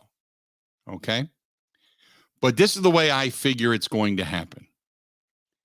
I think in the next 72 hours, maybe even in a little bit over the weekend, you're going to hear about, it's going to start to leak out. The Packers of Aaron Rodgers have agreed to a contract extension.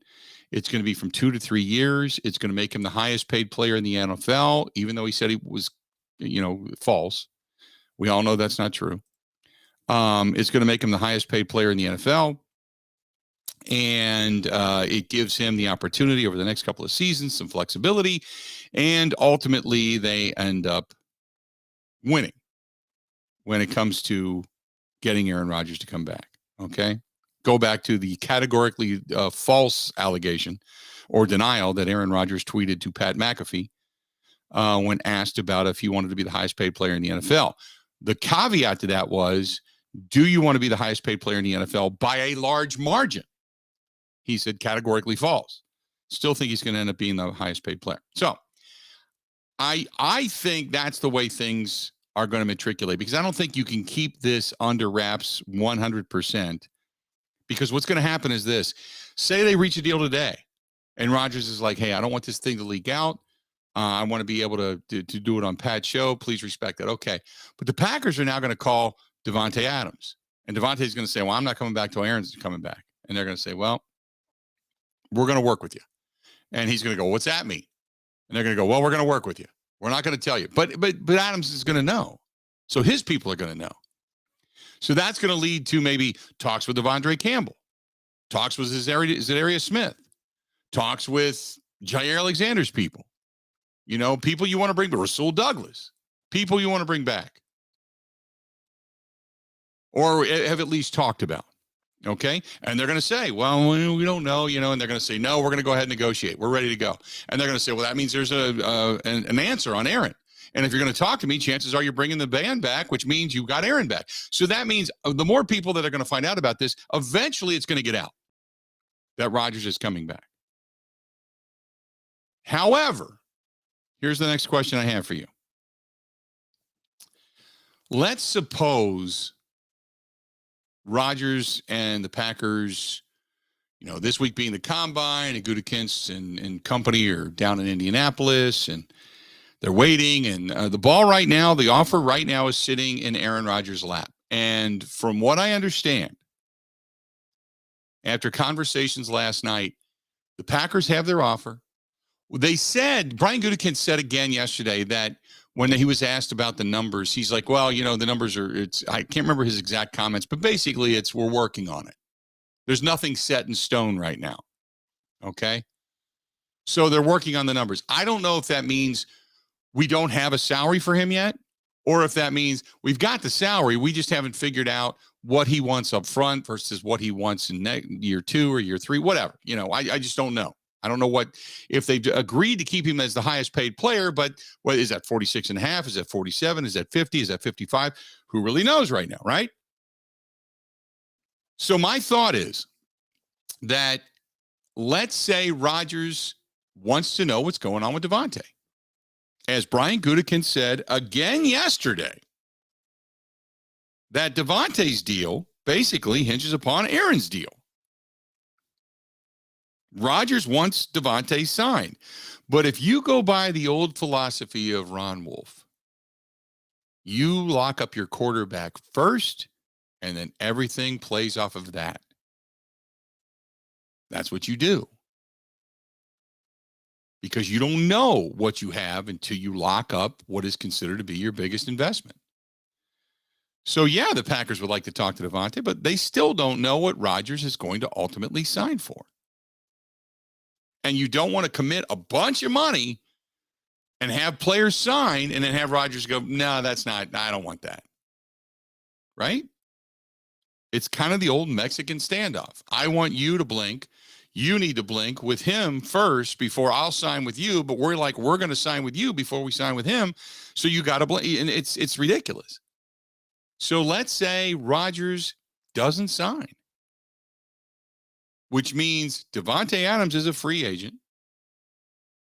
Rodgers is still contemplating his future after telling everybody, I will make my decision prior to free agency, which is now less than 1 week away. What would that make Aaron Rodgers in the eyes of Packers fans? I think there's 3 things, really 4, that can play out here. Rodgers can make a decision and take less money. Rodgers can make a decision and be the highest paid player. Rodgers could say, no, I want to be traded. Or he doesn't make a decision at all and just lets the game play out and watches player after player after player walk away from the Green Bay Packers. He could retire. I don't think that's the 5th option, though. I mean, it is an option, but I don't think that happens. He's not retiring. There's 4 things in play. And there's only one that really makes him look good. The second one makes people happy to get this kind of done and start moving forward. The third makes him look like a liar. And the 4th makes the Packers and him look bad for allowing it to get to this point for so long. Right? How do you see this happening? How do you see this playing out? 877-867-1670, 877-867-1670. Give me your thoughts on all of this. Stay tuned. More of the Bill Michaels Show is next. This is the Bill Michaels Show on the Wisconsin Sports Zone Radio Network.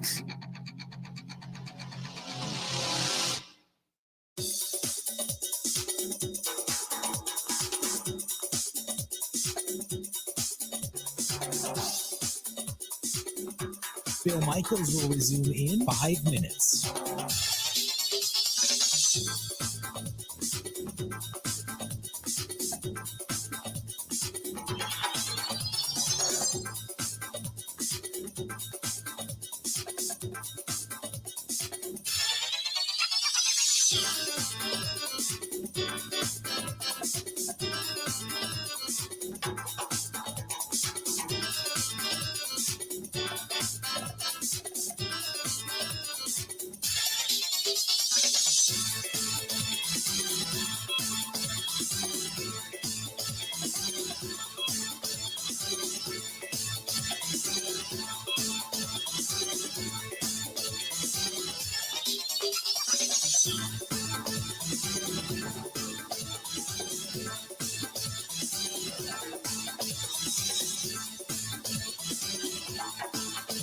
Bill Michaels will resume in 4 minutes.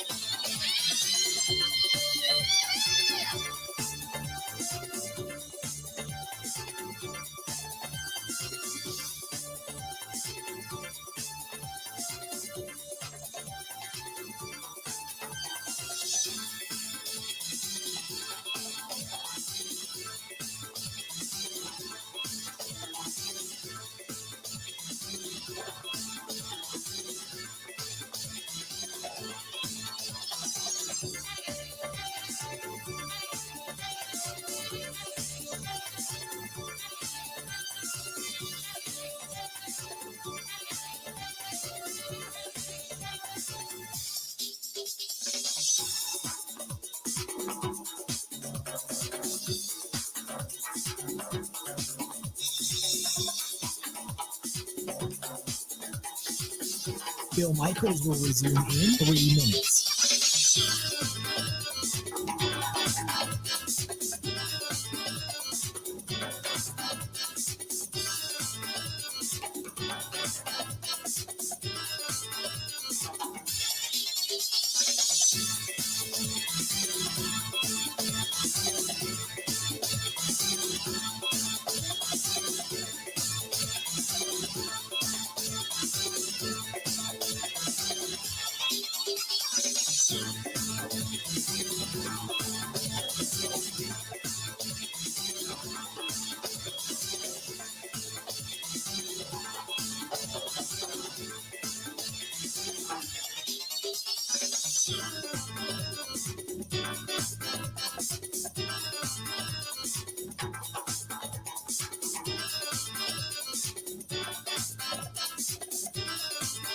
Bill Michaels will resume in 2 minutes.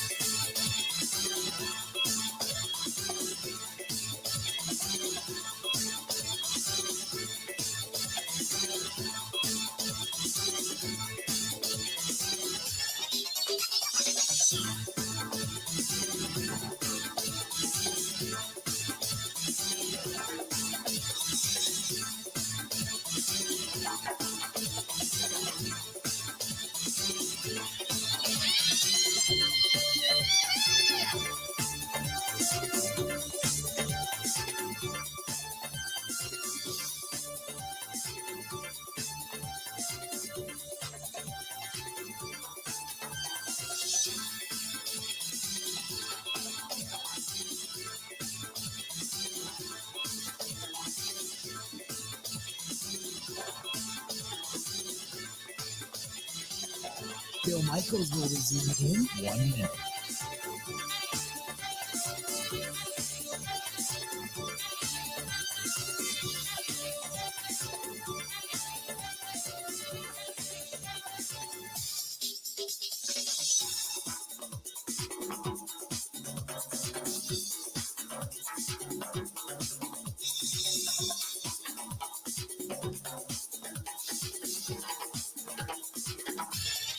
Bill Michaels will resume in 30 seconds.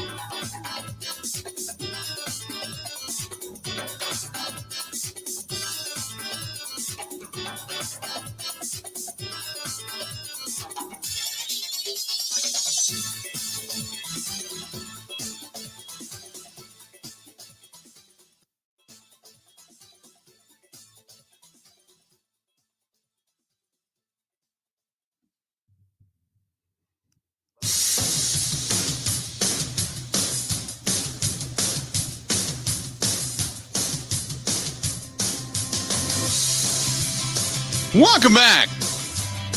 So, questioning the 4 different scenarios we brought up as we wait for the clock to wind down on the decision for Aaron Rodgers. This portion of the program, I was telling you yesterday, I just was up at Skipper Bud's here in the Milwaukee area.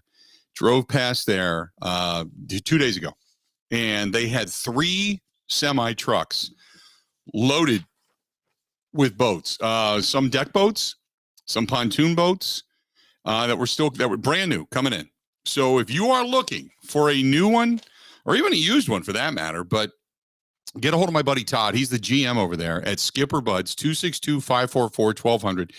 Start getting ready to get your summer on. Get your summer on. Well, hopefully it's going to be warm. It's going to be beautiful, and everybody's kind of ready to get out and enjoy life again as the mandates wind down and everybody wants to get out and do something. What better way to do it? What better way to enjoy summer, specifically a Wisconsin summer on the lakes, man, than heading out to Skipper Bud's, 262-544-1200. That's 262-544-1200. Again, if you're going to do it, you're going to do a little grilling out. Speaking of that, check out our buddy Paul Roberts and Roberts Specialty Meats. If you're going to have an NCAA tournament party, I'm going to have the Thin Mints and ribs on a stick. Oh, boy. Love the ribs on a stick. They just sit there. They marinate. They're all skewered up. It's all the rib meat that's off the bone. They put them on these sticks, and you throw them on the. You don't need to do anything to them. Just throw them on the grill. Oh my God, so good, so good. The combination of the ribs and a little bit of the fat and a little bit of the juices, and then you got them marinating in barbecue sauce, and they're right there. And all you do is just warm them up and go. Oh my God, so good. Check out Roberts Specialty Meats Waukesha.com. That is Roberts Specialty Meats Waukesha.com. So give me your thoughts. I've given you some scenarios.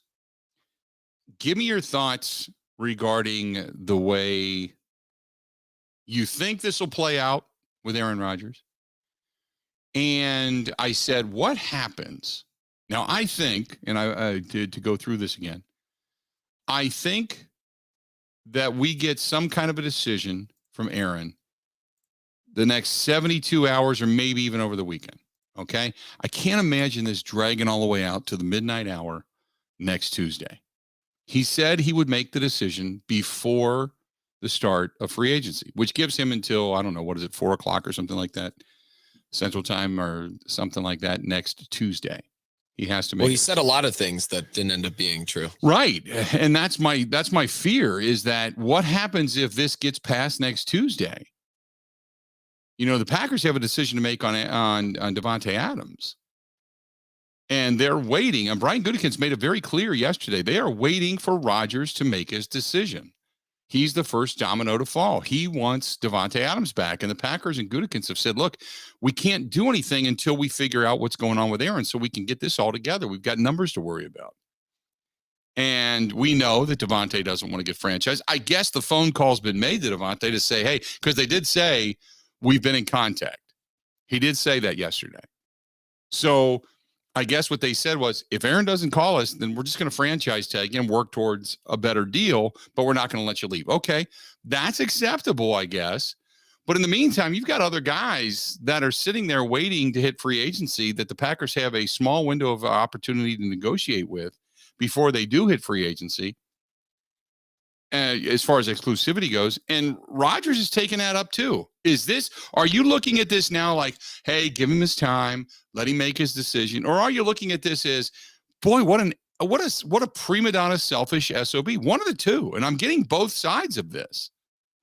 Because I on one hand, you think he gives you the best chance to win. Brian Gutekunst said it time and again. He believes this can be a championship roster. He believes the window is open for the next few years to win a Super Bowl or two.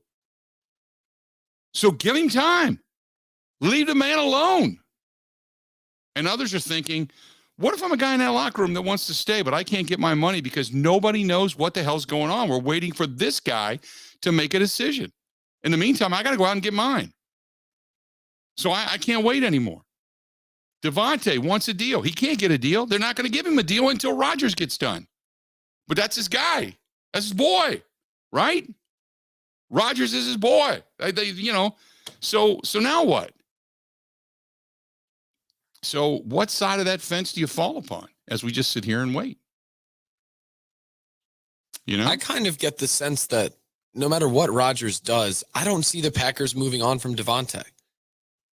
Even though he wouldn't be happy with the franchise tag, I can't see them letting Rodgers and Davante, the two best at each of their positions, here's my question at the same time. Why would you tag Davante and keep him if Rodgers isn't coming back? I mean, he's the best at his position. I would think they see him as a guy critical to their success. But you're not going to have success with Jordan Love. That's the thing. Also valid. If you're not going to get Rodgers back, start the rebuild. The whole thing about, we're going to be competitive every year. I get it. You want to be? Sure you do. But what's the difference between competitive and truly competing for a championship? Those are two different. That's vastly a different statement. And I think that's where the Packers are at. They're looking at that possibility that if Rodgers doesn't come back, then why are we paying $20 million plus to Davante Adams when all this money we could be either one, stockpiling, or two, going out and getting long-term deals with some bigger, better free agents once we get our quarterback here in the next year or two? Then you can start doing other things. It seems like right now, and again, let me say this. I want to see Rodgers come back. I wanted to see Rodgers come back and take less money. I think that he's coming back, and I think he's going to be the highest paid player in the NFL. But I don't know what that's going to ultimately end up doing to the team for as far as the guaranteed money goes. We'll wait and see. Wisconsin Cheese Curd King hits me up over on Twitter and says, if Aaron Rodgers takes the money and becomes the highest paid player, that goes against everything he said and stood for. Teammates, being a contender in free agency, being zen and non-materialistic. He also talked a lot about being up there with Star in winning titles. Wisconsin Cheese Curd King, you have my 100% agreement. On one hand, you can't fault the guy. He's earned it. On the other hand, you can say, we all know money, making a lot of it as a quarterback, does not go hand in hand with winning a title. Just doesn't. And you have to understand that. And for as much credit as we give Aaron Rodgers as being the smartest man in the room, he's got to know better. Robin says you have to trade him if he goes past the due date. He would be showing he is not sincere about the decision and reminiscing the Favre saga back in the day. So here, that was my question going into this, and people say I'm bashing Rodgers. I'm not bashing Rodgers. But if Rodgers takes longer than next Tuesday to make his decision, what are your thoughts of Aaron Rodgers? Rodgers said he told everybody, told the world numerous times, he won't drag it out. He'll make a decision before free agency. The free agency tag, the franchise tag ends next Tuesday and free agency gets underway. So tell me what, and I don't think that's going to happen, okay? But say it does. What then? Phil says Rodgers is going to wait, get the money, then complain that the Packers did not bring enough of the guys back and they struggle. But then he goes on to say, but then goes back on him for all goes back on him for waiting this long. Rodgers never will want to the finger pointed at him for the team failing. Let's go to Eric, listening to us in Madison. Eric, welcome to the program, The Bill Michaels Show. Give me your thoughts. Hey, Bill, how are you? Doing great. I'm just thinking, if it's going to take Aaron this long to decide if he even wants to be in Green Bay, why don't we just unload him? Pick up a bunch of draft picks, Devontae Adams, tag him, trade him, a bunch of draft picks.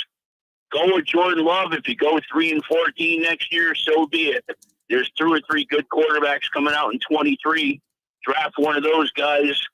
Get an old, cheap veteran like, I don't know, pick one. Teddy Bridgewater, I don't care who it is, to be a backup. It's not going to cost you a lot of money, so you have a lot of cap room and get the rebuilding going. And I think Goody is smart enough to get us back to being a playoff team by 24. What do you think? Well, I appreciate the phone call because I got to run here for a break. But as far as getting a bunch of draft picks, it depends on the thought is, let's say because most likely you're going to trade them to Denver. Okay, they're the ones that have been positioning for this for a while. You trade them to Denver, you get a starter, you get some draft choices. You're going to have 2 or 3 draft choices, first round draft choices going into next year's draft, not this year's, next year's draft. You're going to have Stroud, which is going to be a quarterback that's coming into the league. So he's the guy that's the most anticipated, probably since Joe Burrow. So if you have a legitimate shot, say you have only a 5 or 6 win season under Jordan Love, and then you have the draft capital jump up, get your guy, Stroud's your new leader, and then you take the next chapter of Packers football forward. That in a perfect world, could materialize. You could start the rebuild that way. You could then have quite a bit of money to do it with. So you could put a good team. And I'm not saying Stroud's the guy. I'm just simply saying you could jump up and get a quarterback that's coming into the draft next year. It could happen, but everything pretty much has to be perfect. We all know that. 877-867-1670. Great stuff, man. More questions, more answers. Coming up next on The Bill Michaels Show.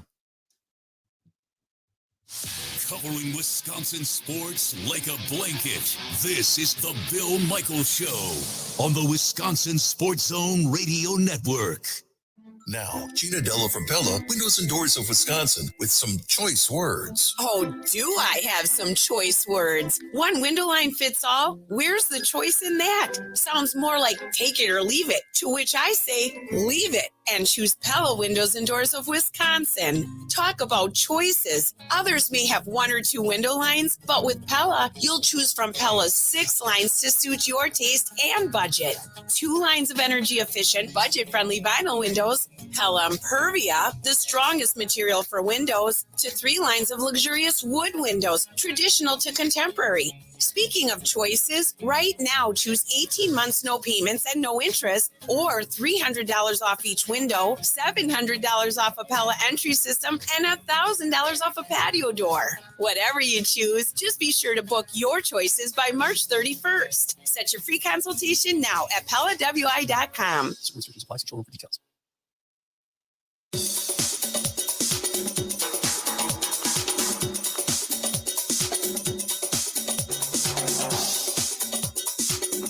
Bill Michaels will resume in 3 minutes.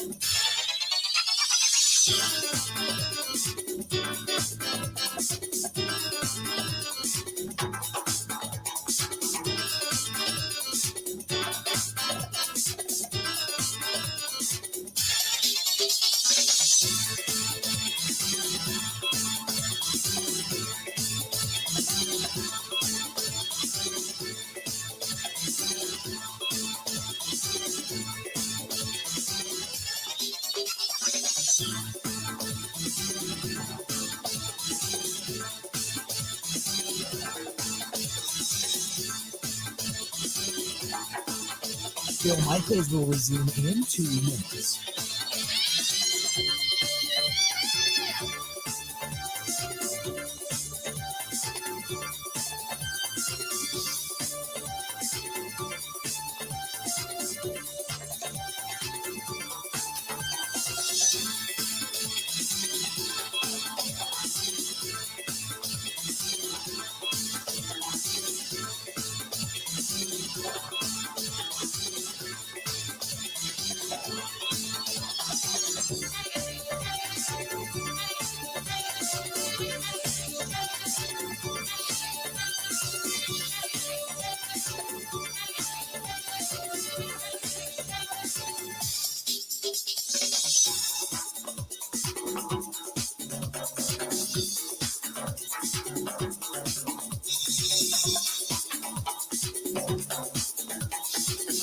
Bill Michaels will resume in 1 minute.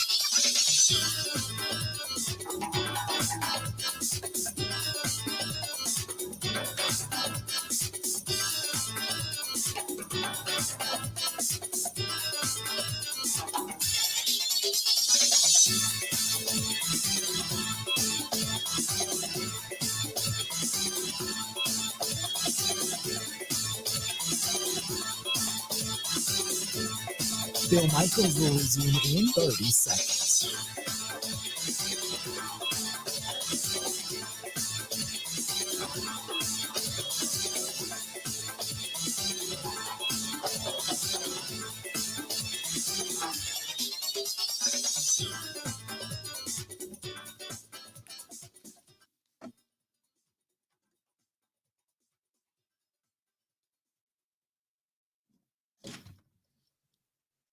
You got to hit it, bang it, rock it, put it in the pocket.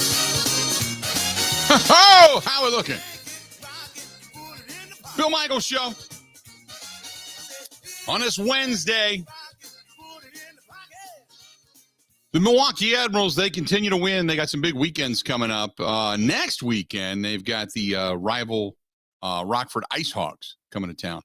If you've never seen an Admirals game with the Rockford Ice Hogs, it's kind of like a boxing match and a hockey game breaks out. They don't like each other at all.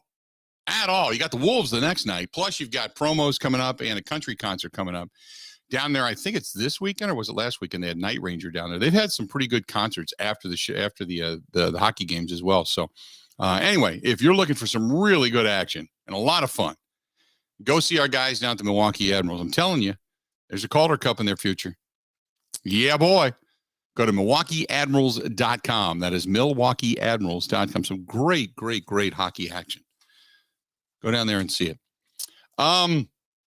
This is what Rodgers will. This is from Dan. He said Rodgers is going to put something out on Twitter this weekend that is twisted and leaves you scratching your head, and then come to McAfee Tuesday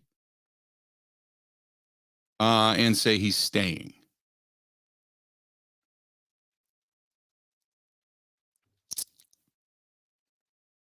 Steve says, I can't help but wonder how much of his future with his ex-girlfriend and the possible reconciliation plays into his decision. I can't imagine that any of it does. I can't imagine that any of it does, to be honest with you. I mean, I hate to say that, but your job's your job, man. I mean, I know he's Aaron Rodgers and can do a lot, but unless she says either retire or we're through, maybe that then weighs on him. But beyond that, I can't remember. I can't think of anything that would make me think that that would be the precedent, Phil says, how can a boss of any company let an employee like Aaron Rodgers run the shit? It's just different, Phil. It's a different world, man. I understand where you're coming from. I get it. I agree with you. I empathize with you. But it's just a different world. It's just a different world. Robin says, if you got to trade him if he goes past the due date, he will be showing that he is not sincere about the decision. And this is from, who's this one from? Jeff. Jeff says, love the show. You bring it every day. I think that Rodgers is loving all the coverage. He is proving once again that he is walking right down the path that Brett Favre did, even though he said he would never do that. It's a good point. And you may be more right than you know. You're probably more right than you know. 877-867-1670, 877-867-1670. Johnny says, even though I'm a Bears fan, I do thoroughly enjoy your show up here in Eagle River. Sports radio, not too popular up here. It's more of pop music, but we need more sports talk up here in Eagle River. There you go. 877-867-1670. And Johnny wants to know, when are we going back to the Tomahawk station? Call Greg over there in Tomahawk. Say, Greg, what the hell are you doing? Get the Bill Michaels show back on. Just call him up. Call him up. Bill, speaking of the Bears, yes. Did you see the recent scuttlebutt that teams think Mitch Trubisky's good again? Yeah, when did that happen? Is it just the fact that, put it this way, if Mitch Trubisky ends up being good, do we then look at Ryan Pace and Matt Nagy as the worst two hires in the history of hires, considering Ryan Pace swore that Matt Nagy was the guy to help Mitch Trubisky come along as a quarterback? I think you can build that Mount Rushmore with Adam Gase as the third guy. Just leave the fourth blank.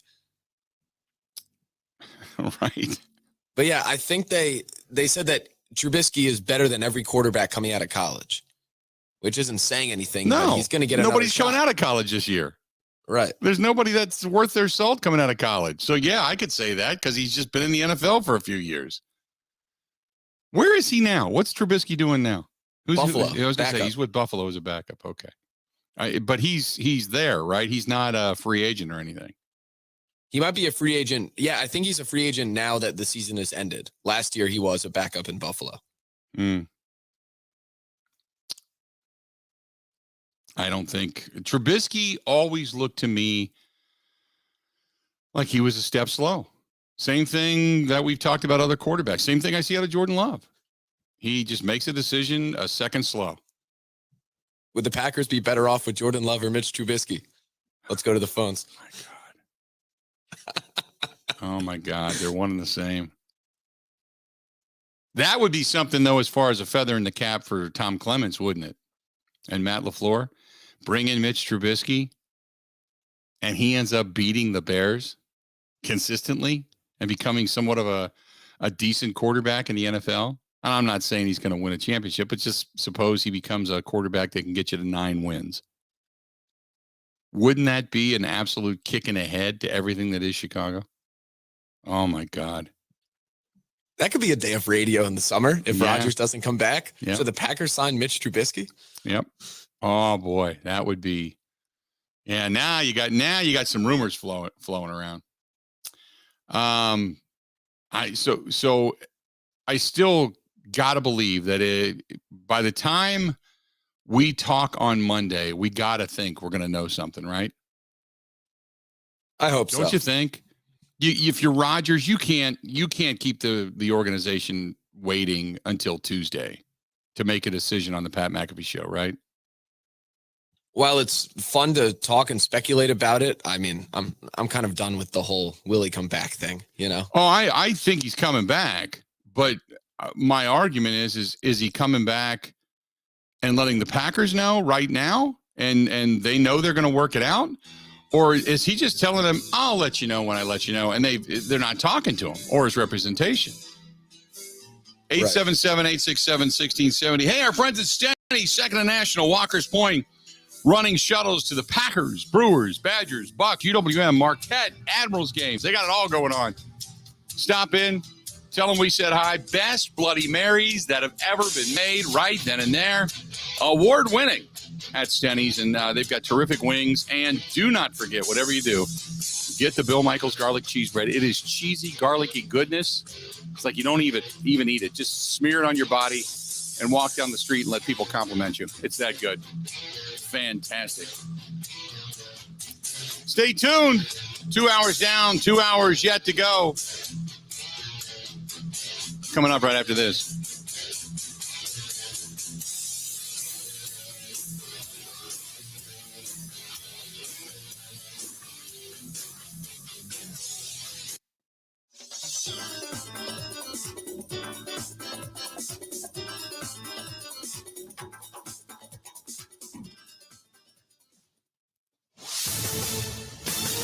This is a Wisconsin Sports Zone update. Well, the Wisconsin Badger basketball team is guaranteed at least a share of the Big Ten title as they took it down at number 8 Purdue at the Kohl Center last night, 70-67, as Chucky Hepburn baked in a tie-breaking three with 1.5 seconds left. The Badgers now have won 5 straight and can win the Big Ten outright at home against Nebraska on Sunday. To the NFL, the Combine is in full swing in Indianapolis at Lucas Oil Stadium, and Packers GM Brian Gutekunst was on the podium yesterday fielding questions. Many were about Aaron Rodgers and the status of his future with the Packers, if he will be the highest paid player in the NFL, and if Rodgers' decision or lack thereof is holding up anything with Devontae Adams.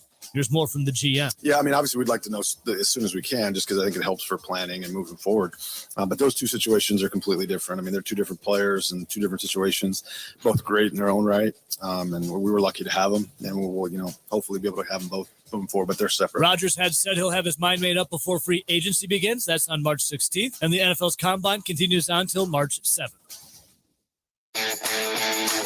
Want to save even more at Fleet Farm? Well, now you can with Fleet Rewards. It's free to sign up, and there's no credit card required. Using Fleet Rewards is easy. Earn points every time you shop. Plus, get exclusive member offers, birthday and anniversary perks, free tire rotations, and more. Download the Fleet Farm app or create an account at fleetfarm.com/rewards to start earning points today.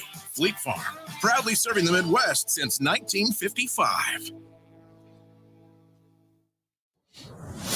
The Milwaukee Bucks are back in action tonight at the Pfizer Forum. They'll welcome in the Miami Heat for a 7 o'clock tip. And finally, Major League Baseball and the Players Association could not come to an agreement for a new collective bargaining deal. Therefore, the first 2 series of the season for all 30 teams have been canceled, shortening the year from 162 to 156 games. For the Wisconsin Sports Zone Network, I'm Ebo.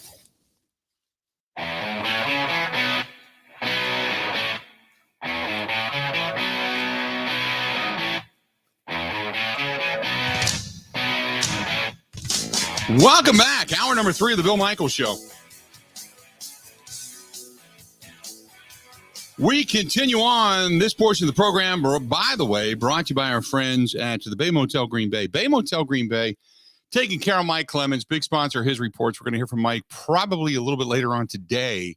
Matt LaFleur, about 45 minutes away from speaking. We're going to hear from Matt, and then we'll get some of the breakdown from Mike coming up a little bit later on. So that is in the offing, and it's brought to you by the Bay Motel Green Bay. Go to baymotelgreenbay.com. That is baymotelgreenbay.com, and make your reservations today. So as I had mentioned, Matt LaFleur, most likely about 45 minutes from now, something like that, we should hear from him. So we'll touch base back. Our buddy Dwayne says, okay, Packer Brass, let's say that you're standing on the edge of a moat full of alligators that are hungry. And nobody has ever made the jump from one side to the other without falling in and getting torn to little bitty pieces. Using that analogy, why in the Sam hell do you think you can win a Super Bowl paying one player and Aaron Rodgers that amount of money, that high a percentage of a team's total salary? It has never been done. 100% agree. 100% agree. Never been done. Maybe the alligators aren't that dangerous. Maybe, but it's never been done. I get the analogy. It's just throwing money at something to throw money at something. So our buddy Steve says, "Good day, Bill. What a great win by Bucky last night, and a fan-damn-tastic call by Matt Lepay." You know what? Let put me in a good mood, Ben. Let me finish reading this, and then I want to hear the Matt Lepay call again, okay? So let me finish reading this, and then I want to hear it again. Great defense and offense rebounding. It was, in my mind, the key to the win. Their resilience and experience in these tight games this year will be to their benefit when they head into the big dance. The only thing that concerns me with this team is that they can go cold for streaks for 4 to 5 minutes at a crack, which has been their downfall in the past few seasons. If they can avoid the cold spells, they can go deep into the tournament. As far as Major League Baseball is concerned, I agree that Rob Manfred is the biggest asshat and is going to ruin the season if he's not careful. Also, the players need to adjust as well, which means that there is a negotiation between two sides, negotiation being all capitals, by the way. For Pete's sake, both sides need to negotiate. Both sides are greedy, money-grubbing, selfish douchebags. There you have. That's a strong statement right there. They need to realize that real people that pay their salaries are the fans by attending the games and buying the merchandise and such. Both sides need to remember that. If the lockout isn't resolved soon, it's going to make the summer nights listening to Bob Uecker on the deck a thing of the past. See, that's what everybody's waiting for. That's what they're waiting for. Right? Thank you, Rob Manfred. Really going to miss you. Yeah, right. I don't give a damn. How you doing? That's our buddy Steven Richfield. Let me give you some joy. Matt Lepay last night on the call as the Badgers get the win. The 1-1, in and out, no good. Edie the rebound. 13 seconds left. Here comes Jaden Ivey, racing up the floor for three, and the tie. It's good, and we're tied with 8.9 to play. Here comes Chucky, a chance for the title. 6 seconds left. Hepburn left side with three, with two. Hepburn down, off the glass, with 1.2 to play, and the Badgers take the lead at the Carl Center. That is fantastic. Part of me keeps waiting to hear him say, "Do you believe in miracles?" Right? Yes. I know. But that's just a great call. The energy, the atmosphere. Matt Lepay is so good. He is just so good. Hands down. Hands down. 877-867-1670. Oh, Ben, by the way, my TikTok community is growing. Oh, yeah. Just an FYI. So I should re-download the app. I have no idea what it's gone up to, but I just got a notification in my email. It says, Bill, you've got 3 new notifications. Your TikTok audience is growing. Oh, boy. Oh, boy. I got to admit, I have gone to TikTok a little bit more as of late. I am finding it's either completely horrific accidents that make you laugh out loud when you shouldn't, or it is, I don't know where every girl in America decided to show TNA and bounce it, and jiggle it, and wiggle it all over the place. And now, if you paid attention to TikTok, it is these divorced 30 and 40 somethings that are saying, how hot do you think I am? Would you date me? To all the 20-year-olds that are out there.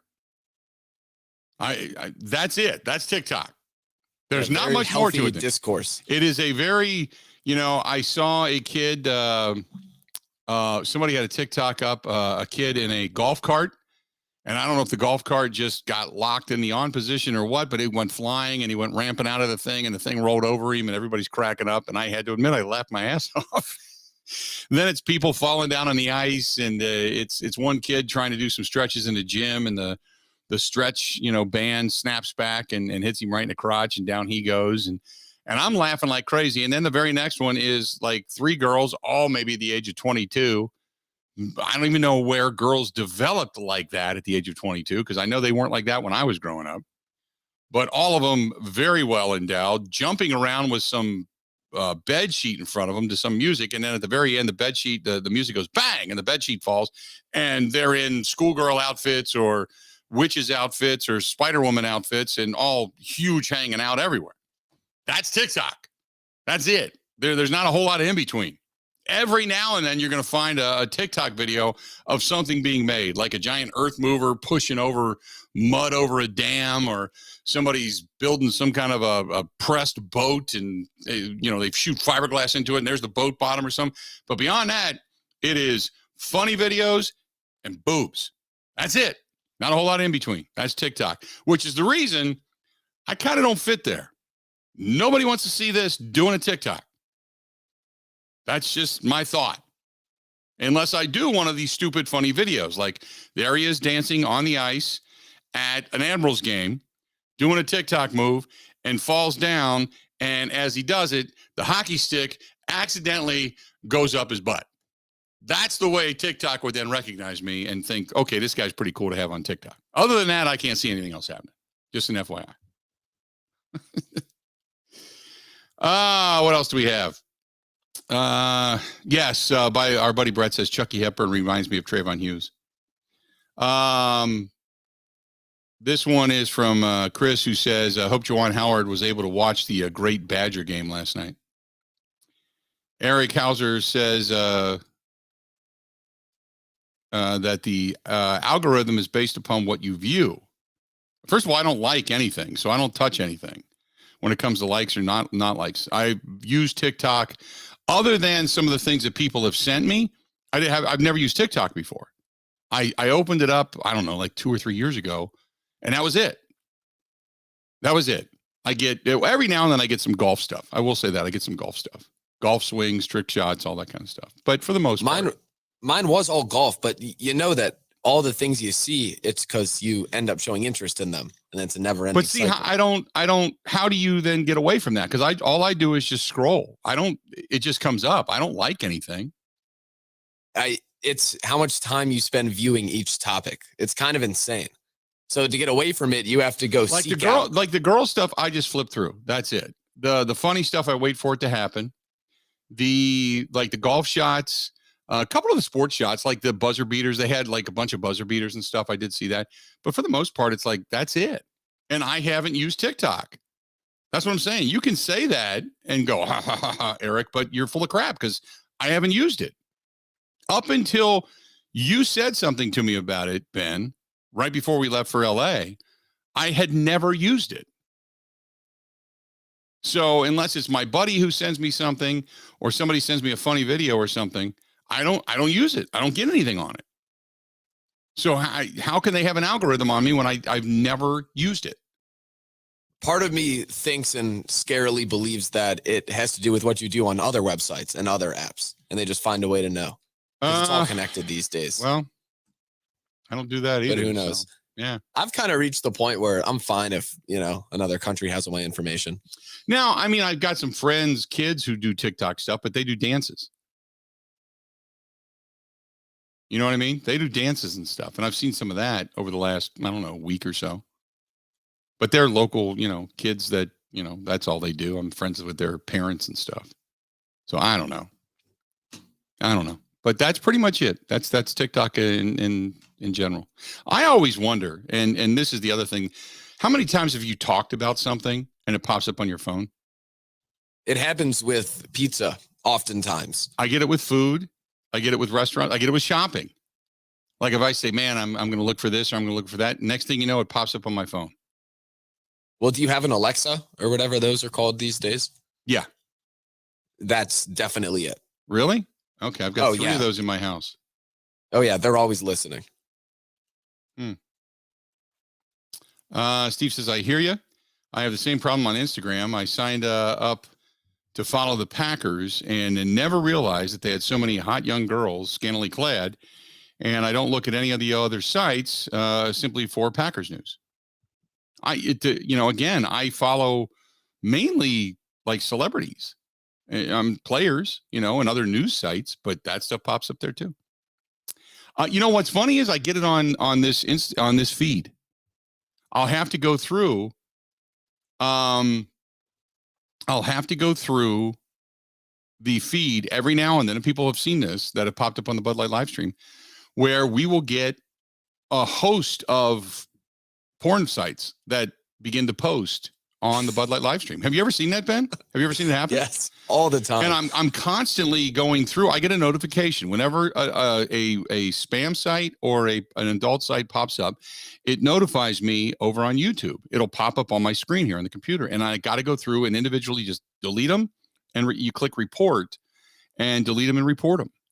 And for a while they'll go away, but then they'll come back. And I mean, when they come back in a fury. And a lot of them will have like Russian writing and stuff. I will say this, since the war in the Ukraine unfortunately started, I haven't received hardly any. Hardly any. Oh, well, they don't allow people in Russia to access the site anymore. Right. They have cut everything out. Which is an all-time move. Yeah. So it's been really interesting because for those that watching the Bud Light live stream and follow the thread, none of that's been popping up. A couple of days ago, there was one, I think it was like Monday.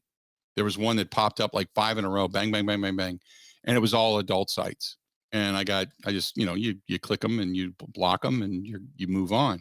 But they all keep changing names and they have different algorithms that changes. Well, anyway, I'm getting too technical, but I have to do this every day almost to get rid of a lot of these sites and a lot of these links. Maybe it all comes. Go ahead. Maybe it all comes back to Clemens talking about the Mrs. Claus videos. I think it's Clemens. I really do. I think it's Clemens. Because I think we spent 6-7 minutes on that. I think that's enough for Alexa to hear. I think at some point it got a hold of Mike Clemens in his underwear in the CPAP machine, looking like a naked Stump-a-Levelis, and has now started to send me some freaky stuff. I think that's what it is. We'll go with that. It's all Mike Clemens. Stay tuned. And we'll have Mike coming up here a little bit later on the program as well. Stay tuned. We got more of the Bill Michaels Show next. Covering Wisconsin sports like a blanket. This is the Bill Michaels Show on the Wisconsin Sports Zone Radio Network.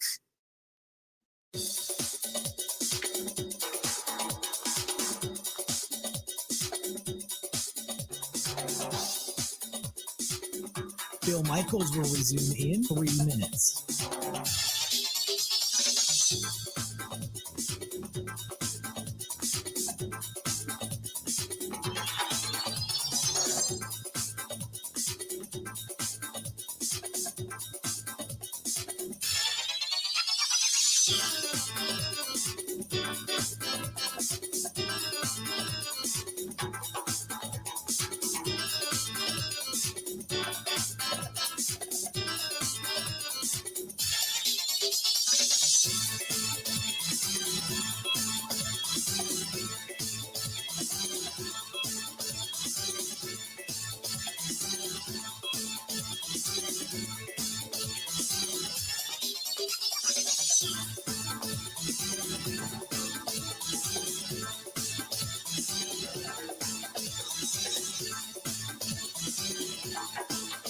Bill Michaels will resume in 2 minutes.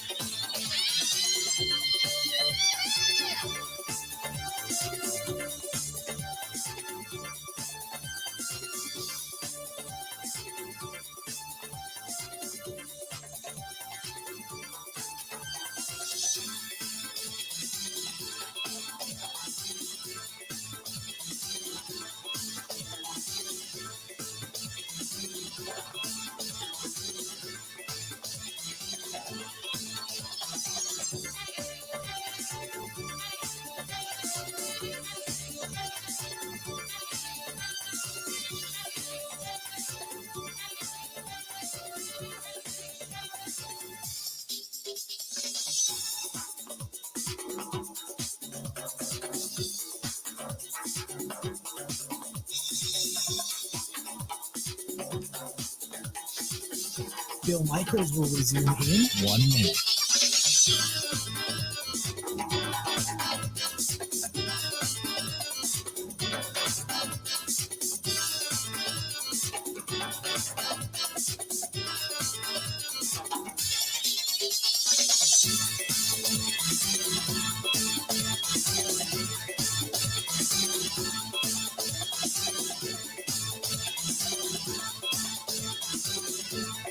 Bill Michaels will resume in 30 seconds.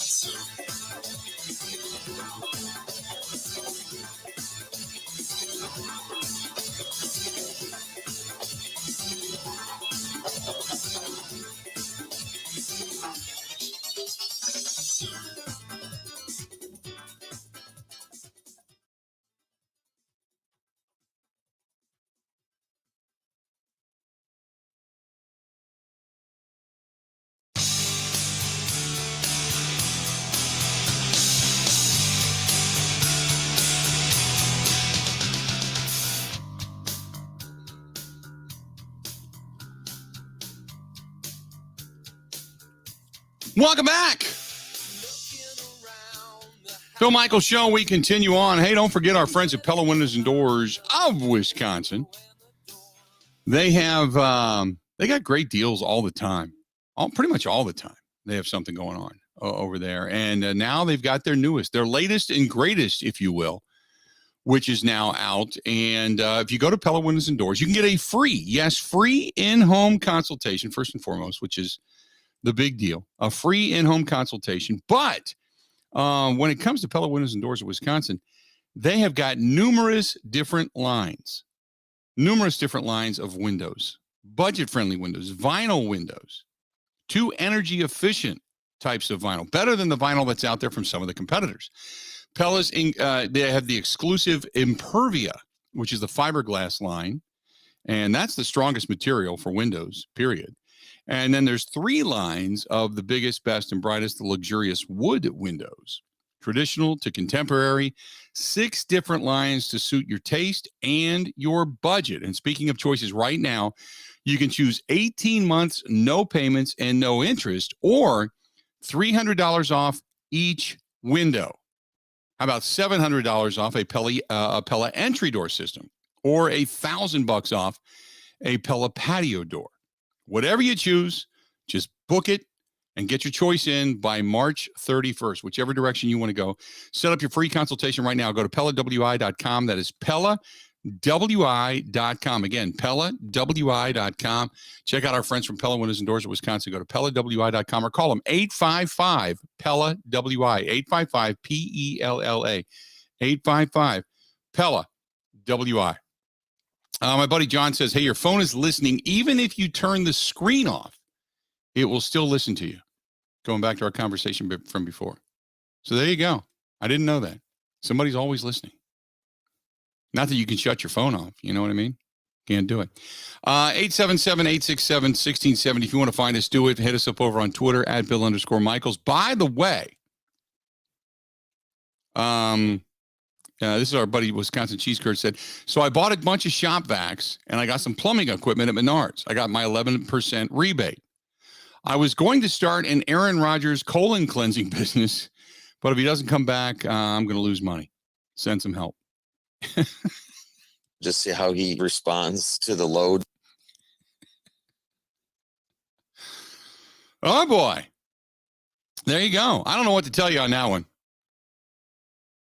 You're kind of left in the left on your own. You're on your own island right there. If that's the business you wanted to go in, with shop vacs, a little bit of liquid plumber, maybe a drain snake, and you're going to open up a colonoscopy clinic doing that, you're kind of on your own. Your business. Who was your business plan backed by? That's what I want to know. Brian says, from Rodgers' perspective, with gas left in the tank, leave and get paid with lesser team/time and talent to get it done. That's a lot of, quote, zen to count on. Like I said, he's going to come back. We're just waiting to find out for how much money and what's going to be left over to spend on everybody else. And you would assume it's going to be sooner rather than later. But we know, at least the report was, and I don't know if this has ever been actually stated out loud, but wasn't there the thought that if and when Rodgers makes his decision, Ben, he would make that announcement on the Pat McAfee show? Didn't he say that? It was definitely said during one of his appearances. I don't know if it was tongue-in-cheek. Well, that's just it, because if he has to wait until next Tuesday now to make an appearance to say I'm coming back. Now, he could call him up tomorrow and say, hey, I'm going to come on for the program. or I'm going to come on Friday. Maybe he does that. Well, he did that during the whole COVID stuff, remember? You right. He would just pop on. So maybe that's what happens. But I can't imagine him waiting until his regularly scheduled program on Tuesday, because even though technically that is prior to the deadline, that really pushes everything up against the clock. That means you're doing it for selfish. You're doing it for your buddy Pat McAfee and holding other people's career and money and contracts in the balance. I mean, that's the only reason you're doing it. You're not holding off because Tuesday is the only day you can talk. So if he would do that, but know that he's coming back and have a deal in place and all that kind of stuff, okay, what it is. Here's the other question I have. And back, what day was it? It was it 5 days ago was when I put this up. It was on Friday. And I had the whole post about Pat McAfee saying that he got the categorically false from Rodgers, and everybody. I mean, that was one of the biggest. That and the Aaron Rodgers post over on Facebook that I put up on February 24th, which just drew the ire of so many people. And as a matter of fact, that post got looked at over 500,000 times. That post alone did. That post generated, I don't know how much when it came to whatever they call the analytics over on Facebook fan page, but the analytics, that thing drew a ton of views, and people were pissed. How can you say that about Aaron Rodgers? You don't know what's going on, and you haven't heard that. It drew 553,126 people responded to that. Over 500,000 people, and the majority were pissed. He's not going for the highest paid. He knows better. Now what? If you're one of those people that were so pissed and so convinced that he wasn't going to do that, and all we've heard since then is highest paid player and closing in on $50 million. If that's what it ends up being, don't worry about calling me up and going, "Hey, I was wrong. I'm sorry." I don't care about that. Do you then get mad? Or do you then say, "You know what? In Goody we trust, in Russ Ball we trust. Let's move on." I still think anything over 13% of the team's total salary cap in the next 2 years, this team is not making it to a Super Bowl. That's the magic number for me. And we went through this last week for the quarterbacks over the last decade, and the percentage of money they made regarding the salary cap of their team. And the majority was 10% or less. I think at one point somebody had 12. It might have been Brady that had 12, but nothing was over 12 and a half. So does it, if say it gets to 14, 15, 16%, do you then look at it and go, well, who cares? What are you doing? Sure, there's a shot, but you're already, it's kind of like being in a pool and saying, swim to the other side. You can do it, but oh, by the way, we're going to tie your hands behind your back. You can kick your legs and you're still probably going to get there, but it makes it a lot harder. A lot harder. David says, I know some people aren't going to like this, but I just say, let Rodgers go. Move on. He's just a selfish person and extremely self-centered. That's from David over on the Bud Light live stream. 877-867-1670. We're going to hear more coming up here in about the next 15 minutes. Matt LaFleur going to be taken to the podium down in Indianapolis at the Combine. We're going to hear from the head coach of the Green Bay Packers. I'm sure he's going to field more and more questions. By the way, the Broncos, their head coach, Nathaniel Hackett, might be, they said, green in his new position, but he showed enough veteran poise to parry the first quarterback-specific questions that he received yesterday, all about Aaron Rodgers. He said, I'm just happy to be a Bronco right now. When he was asked over and over again about Aaron Rodgers, we're going to evaluate everything as we go. But the team's quarterback situation, something Hackett was tasked with fixing when he was hired, appears to be a big part of the evaluation process to this point, just a few weeks shy of the start of free agency, or in Broncos terms, the quarterback acquisition period. Said, I think it's always a priority, according to their general manager. It's the most important position in sports. And so we're always looking. We do have Drew Lock under contract. They have Ripien, but we're always looking, and we're going to leave no stone unturned to find that guy. We know we need better play out of the quarterback position, and so we're going to be aggressive. Patton used the word aggressive multiple times during his session with the media, by the way. So we're always going to be aggressive, but we're going to be disciplined. And then it goes on from there. But they got hit with question after question after question when it came to asking, are you going after Aaron Rodgers? Said, we're always willing to move up. We're always willing to move back. So we do have the flexibility. We like that flexibility.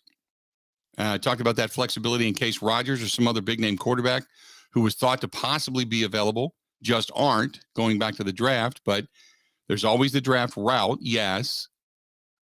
But he was asked and drilled over and over again. They just wanted to back off of the Aaron Rodgers discussion. They kept being, peppered by it.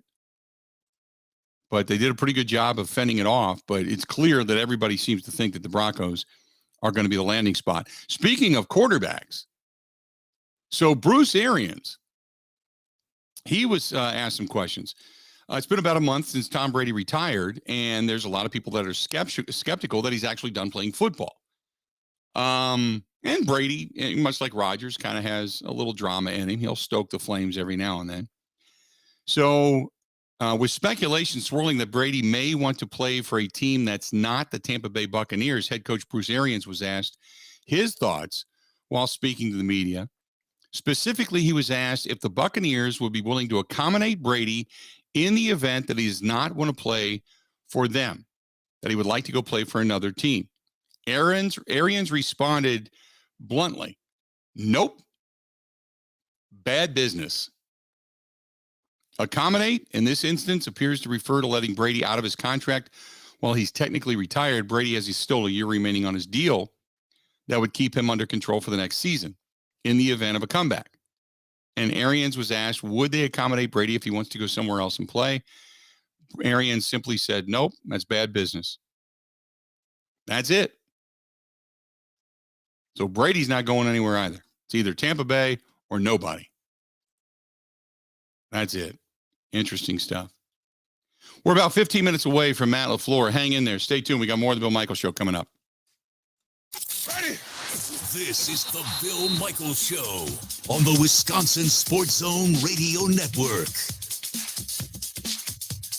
You know what's going to warm you up? Racing. Get your tickets now for all the action at Road America. This scenic road course in beautiful Elkhart Lake, Wisconsin will play host to the Superbikes, IndyCar, NASCAR, and so much more. Campsites and tickets are available, but they're selling fast. Remember, kids under 16 get in free with a paying adult. Whether it's a single race, corporate event, or a weekend camping trip, Road America comes to life with a roar of engine. For details and tickets, go to roadamerica.com. That's roadamerica.com. Road America, America's national park of speed.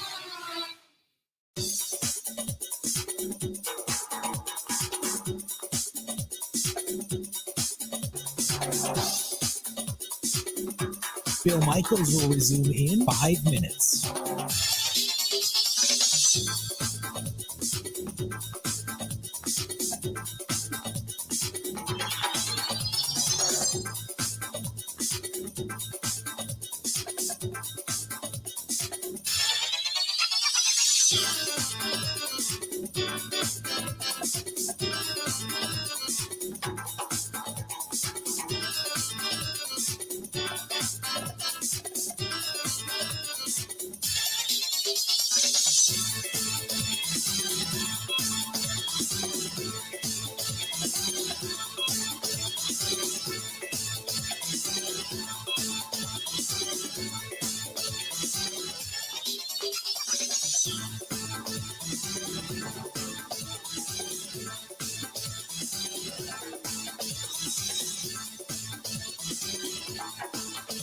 Bill Michaels will resume in 4 minutes.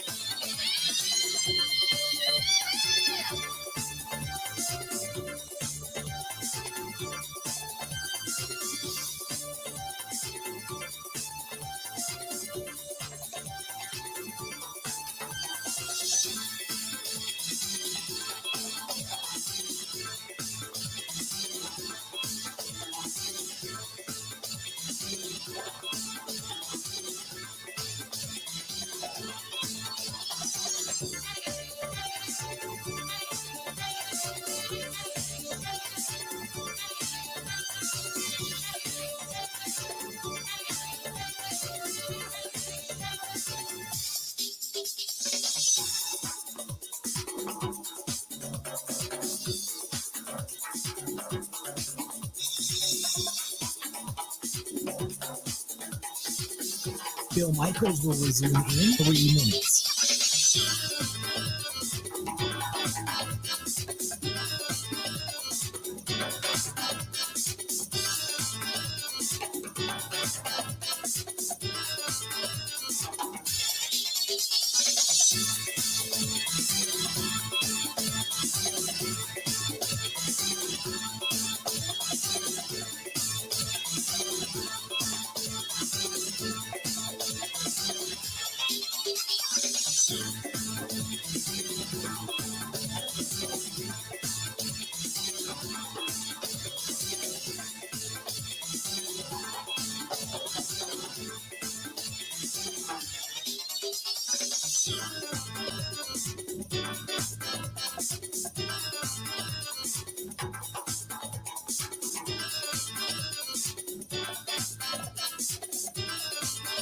Bill Michaels will resume in 2 minutes.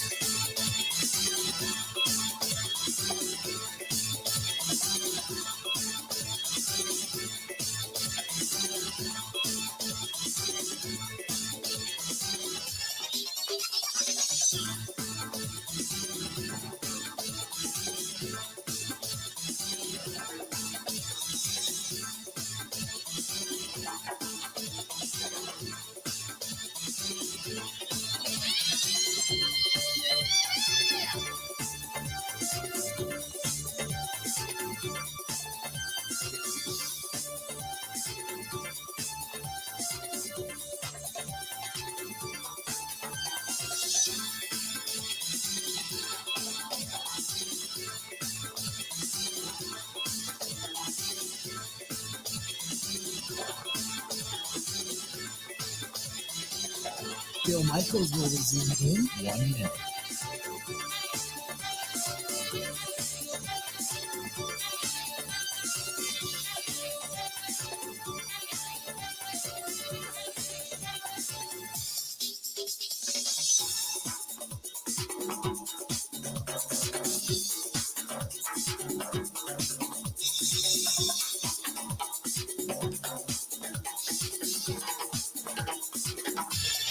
Bill Michaels will resume in 30 seconds.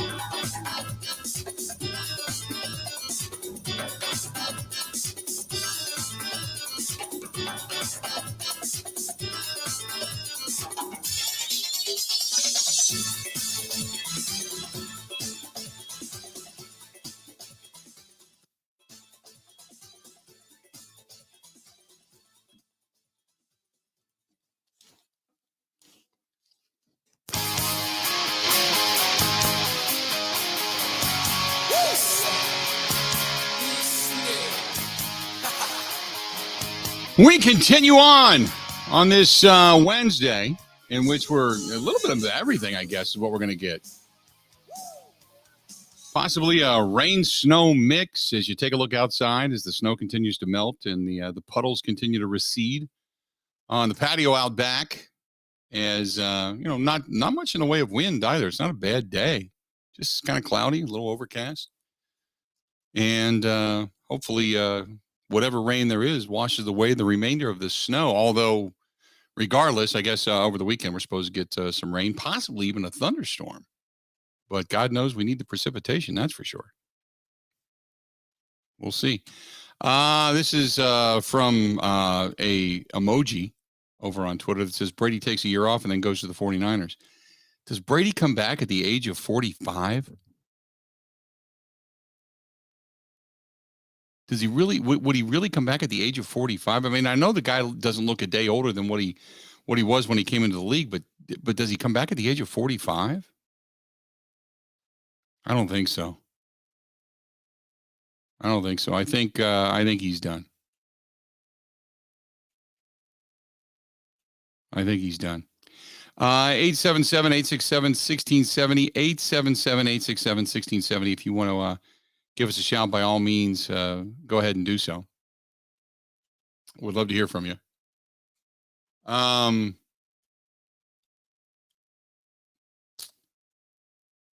trying to read a couple things over in the Bud Light live stream that aren't necessarily making sense to me. Meanwhile, the Major League Baseball lockout continues. Wilson Contreras of the Cubs, along with some of his teammates, weighed in on the decision to cancel the first week of the regular season due to the lockout. Contreras wrote in an Instagram post, they never wanted to start on time. They studied, planned, and executed what they wanted to do with the 2022 season.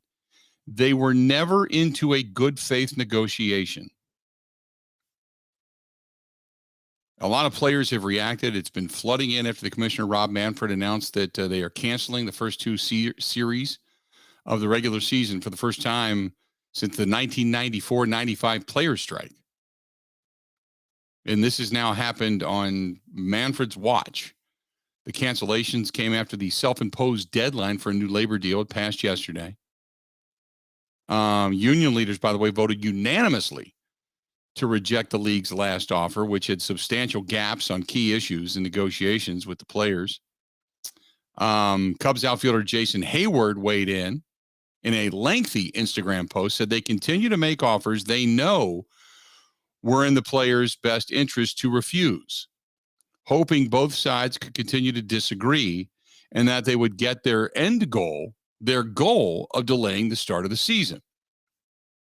Marcus Stroman as well took aim at Manfred on Twitter, and he called him man clown, not Manfred, and said Manfred's got to go, man clown. Ian Happ said, considered becoming a barista. Until baseball is back, we have coffee to get you through the doldrums, according to the roasters. Clint Frazier said, I think it might be time to apply for a job at McDonald's. Everybody said I'd be working there anyway. And Anthony Rizzo said to the fans, we will miss you the most. To the younger generation of baseball players, this is for you.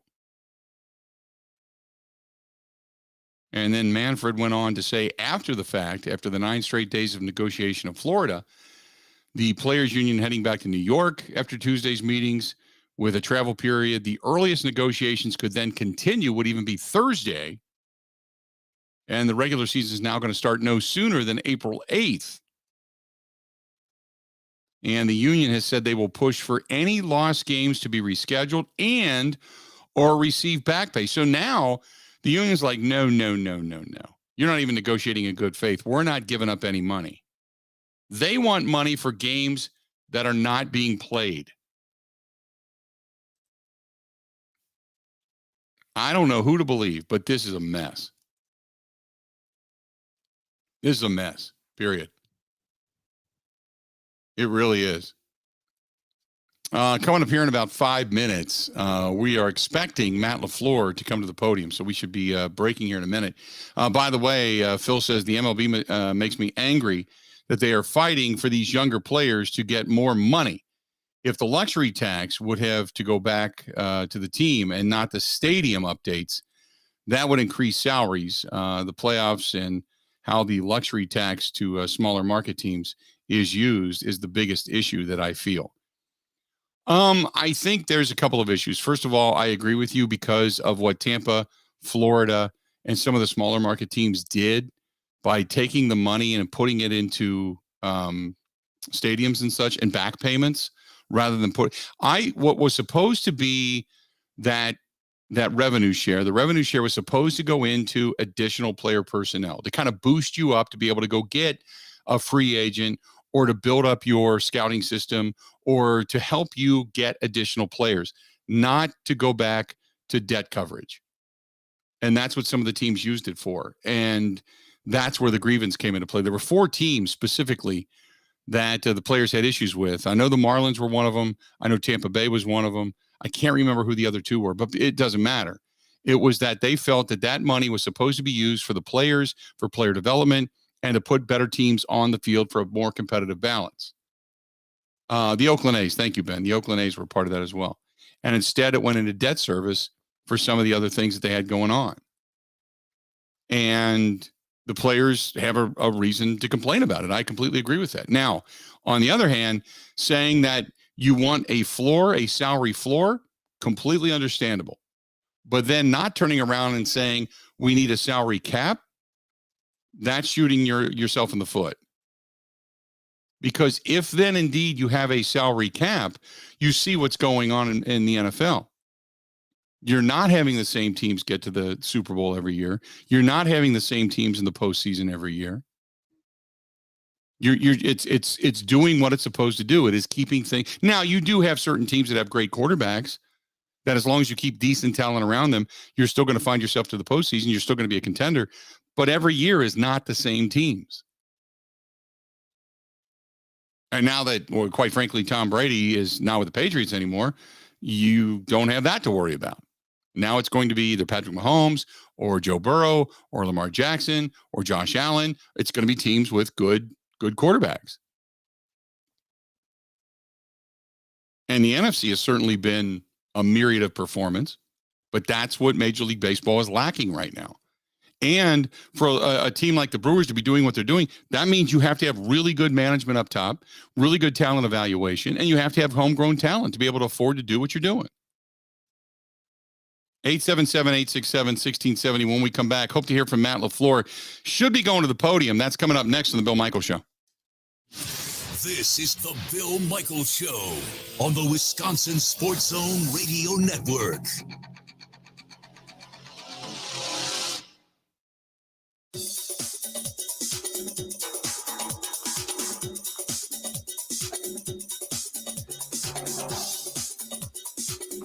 Bill Michaels will resume in 3 minutes.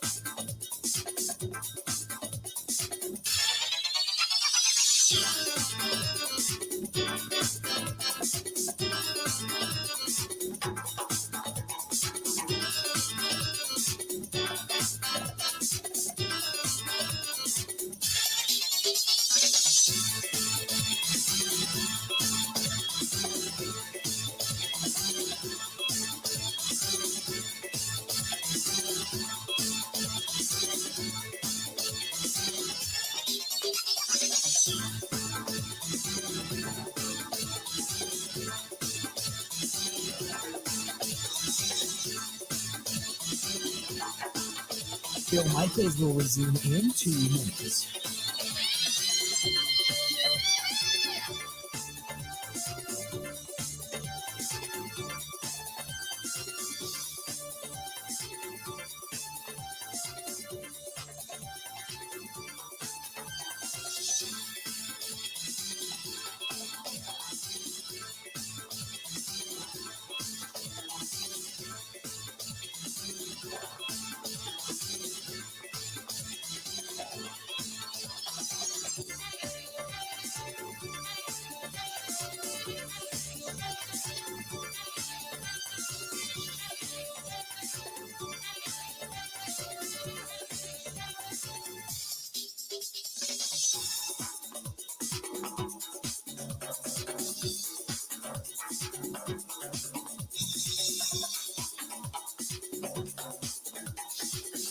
Bill Michaels will resume in 1 minute.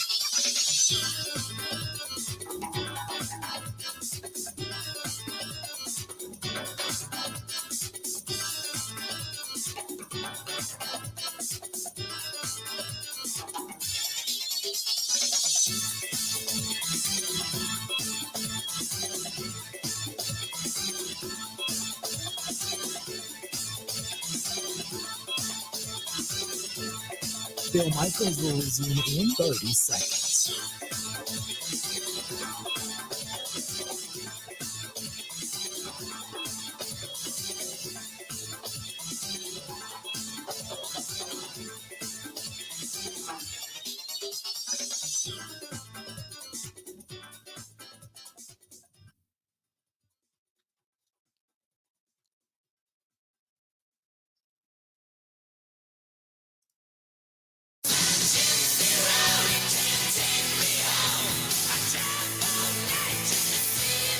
Hey, our friends at New Male Medical, they've been dealing with the problem, if you will, of erectile dysfunction for a long time. As a matter of fact, they're the originals at working with guys. 98% success rate. They have a 98% success rate at treating guys with ED. So get a hold of our friends over at New Male Medical. Call them 414-455-4451. That's 414-455-4451. They'll give you the consultation, let you know what your needs are. Or if it comes to low T, just go and get your numbers checked. That's it. If you're kind of sluggish, moody, brain fog, over the age of 30, getting tired, like right in the middle of the day, and you got some good sleep, so you can't figure it out why. Just feel tired and sluggish all the time. Could be low T, low testosterone. Get that checked out. Or maybe, just maybe, it's the all-in-one weight loss program that you seek. You're looking for muscle tone. You're looking for weight loss. You're looking to just get ready for T-shirt season. All you got to do is check out our friends at New Mill Medical, 414-455-4451. That's 414-455-4451. That's the New Mill Medical Center. Again, 414-455-4451. And they can help you out. Can't do anything if you don't call, though. Just tell you that right now. Can't do anything if you don't call, but nevertheless, all you got to do is check them out. We're waiting for Matt LaFleur, and as soon as Matt LaFleur takes to the podium, we will let you know, and we'll get dip into that. And then after the top of the hour, we're going to get the reaction to what he had to say. We should be joined at some point by Mike Clemens, our guy on the ground in Indianapolis. So we'll give you the update there coming up shortly as well. 877-867-1670, and we'll get to Matt at any moment here. So as soon as he pops on, we'll be going to the podium. So a couple other things. I got an email here, and this is from Jimmy, our buddy Jimmy. He said, oh, by the way, I wanted to let you know, I want two things. Our buddy Jimmy Shapiro says that they've got the odds right now. The Badgers are 33-1 to win it all. Well, excuse me. No, I take that back. They went from 33-1 to 80-1.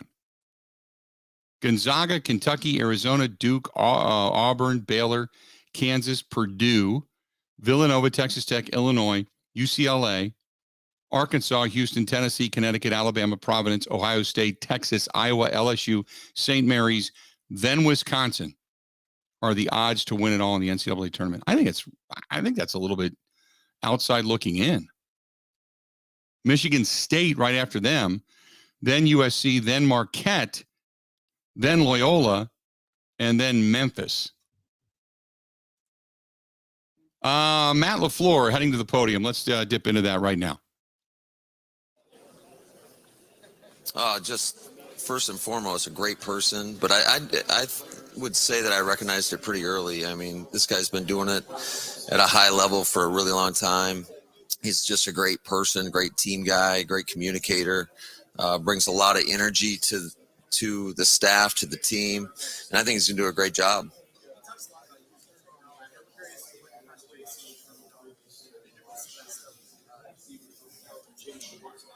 Yeah, well, first of all, he's a whiz on PowerPoint and all that, and he's got some of the most epic presentations I've ever seen. So I think the guys there, the staff, the players are going to be very excited when they see him. My excitement level or the fans' excitement level? No, I think it's going to be great. It's great for our game. I think it'll be great to see, hopefully, a ton of Packers jerseys over there.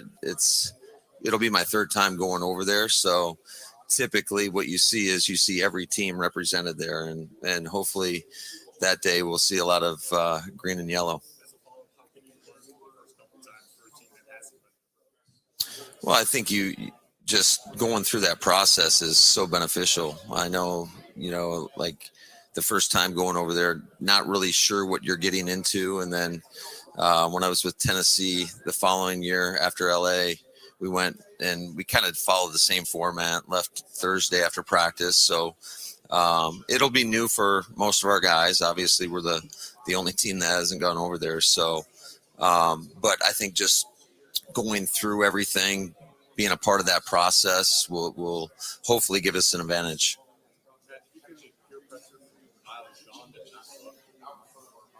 It definitely made me think twice. So this might be my last appearance here. So take advantage of it.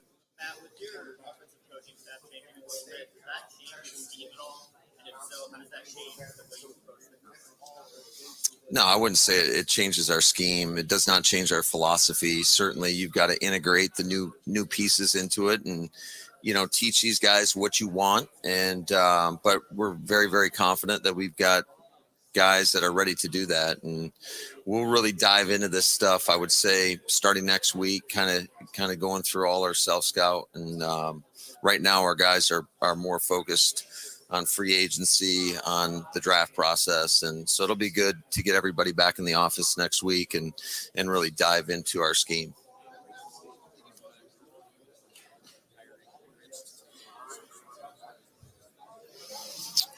Well, I think you just look at the guy's experience. He's got such a proven track record. In my opinion, he should be a head coach in this league. I thought just the job he did with the Raiders last year was unbelievable, and getting a chance to be around him and get to know him, it's not a secret as to why guys love being around him, love playing for him. I can tell that he's going to demand a lot from our guys, but he also cares so much just about everybody he's working with. So we're super excited to have a guy like that. Again, his track record, I would say it speaks for itself. And I think, we're going to all benefit from learning from him.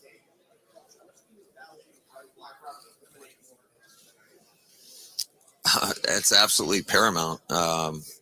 If you're not going to block, and you're going to have a hard time getting on the grass. So I think that's where it starts. And I would say that it's not typically a talent thing. It's more of a willingness, a desire to be great and be well-rounded. And I think that's something that I learned early on in this league, watching guys like in Houston with Andre Johnson. He was, one of the premier, if not the best receiver in the league. And to watch how he would go out there and compete down in and down out, whether it's run or pass, that really kind of set the standard in my mind of what it looks like. And I think we've done a pretty good job for the most part, just stressing that importance, the all 11 mentality, because I'd say a lot of times that you see these big explosive runs, these touchdown runs. I mean, the receivers are an integral part of that. They're making key blocks down the field, and it's all about that effort that they play with.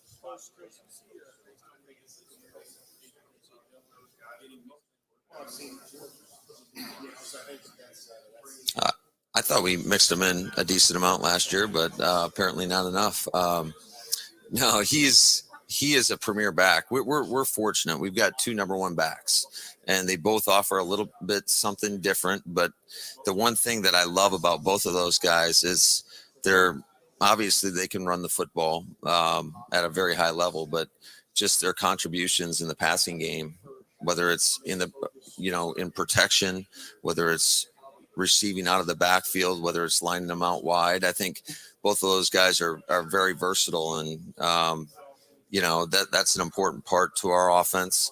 Certainly, I think you felt the effects of when we lost AJ in that playoff game. I mean, we were missing a little something there. So, no, we're super excited about both those guys, and I think AJ is just kind of scratching the surface of what he can become.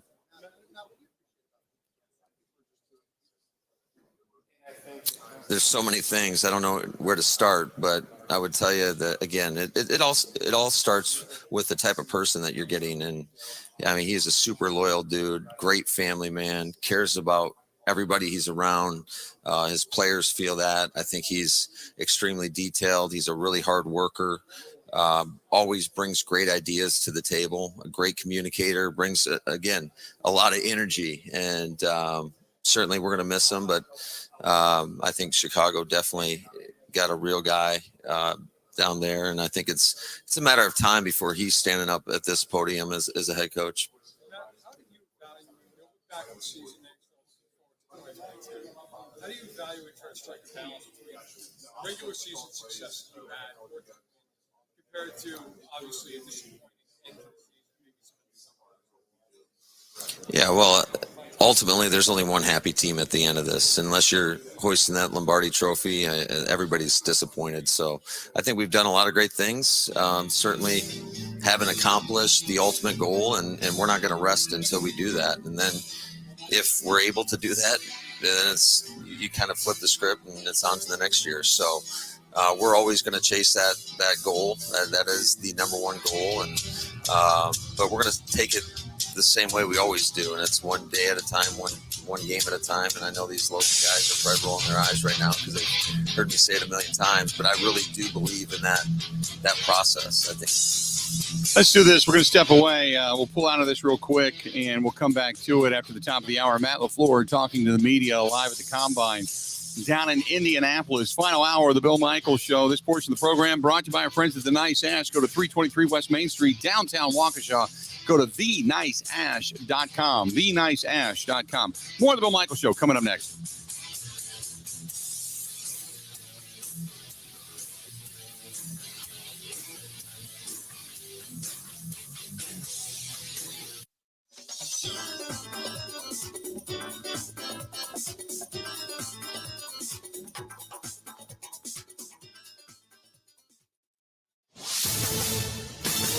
This is a Wisconsin Sports Zone update. Well, the Wisconsin Badger basketball team is guaranteed at least a share of the Big Ten title as they took it down at number 8 Purdue at the Kohl Center last night, 70-67, as Chucky Hepburn baked in a tie-breaking three with 1.5 seconds left. The Badgers now have won 5 straight and can win the Big Ten outright at home against Nebraska on Sunday. To the NFL, the Combine is in full swing in Indianapolis at Lucas Oil Stadium, and Packers GM Brian Gutekunst was on the podium yesterday fielding questions. Many were about Aaron Rodgers and the status of his future with the Packers, if he will be the highest paid player in the NFL, and if Rodgers' decision or lack thereof is holding up anything with Devontae Adams.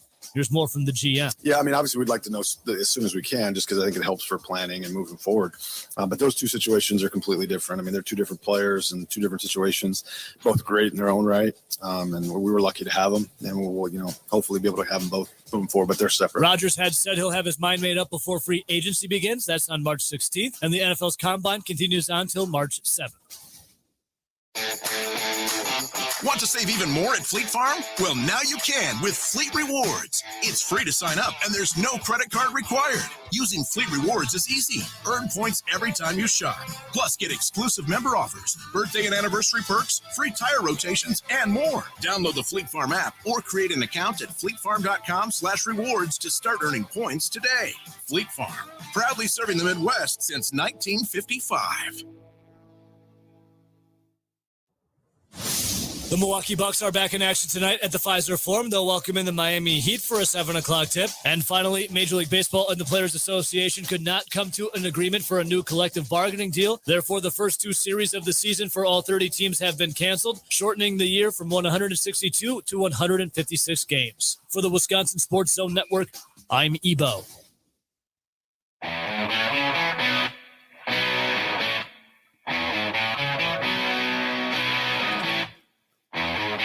Glad to have you back. The Bill Michaels Show continues on.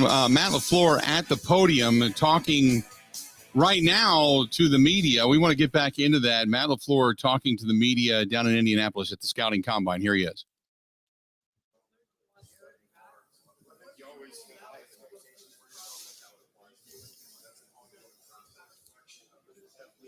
Yeah, you always want to be respectful because I know it's a lot to take on. He's got a lot to think about, and certainly I'm making sure that I consistently communicate with him, but also want to be respectful of his time and the process that he has to go through.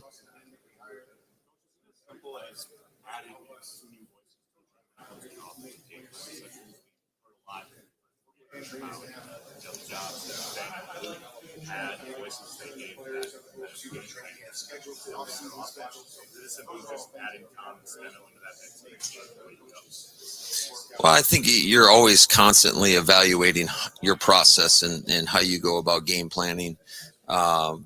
Certainly, I think there's going to be a learning curve for everybody and how we go about it with the new group that we have. And that's something that I'm really looking forward to over the next few weeks and few months as we approach into the season of how are we going to do that? How are we going to be as efficient as possible and try to put our team in positions for success. So like I said, we'll kind of dive into that, starting next week.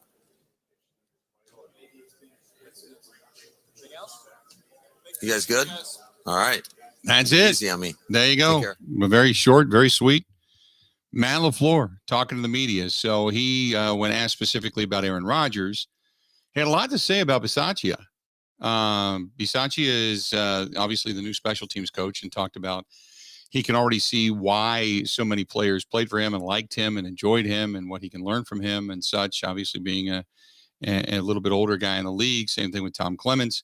But he also then was asked specifically about Aaron Rodgers, and it was one question, it was short and sweet, saying, we're giving him a space, in contact with him, but we're giving him a space, and he can make his decision when he's ready.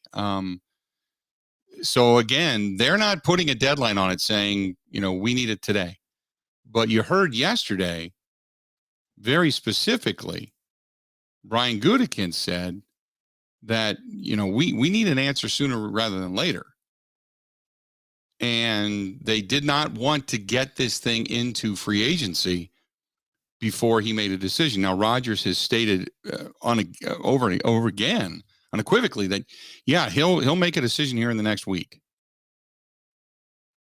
He said he would make a decision here in the next week. So we'll see if he actually does, because there's quite a bit riding on this, obviously. I think we all know that.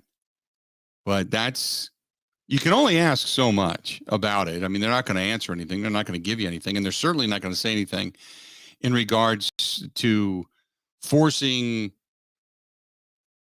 Rodgers to make a decision or what have you.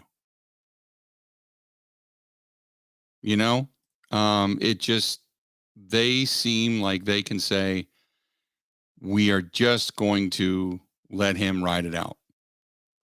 They are, as Brian Gutekunst said, they believe they have a championship quality team, and they're just waiting on the quarterback to make up his mind.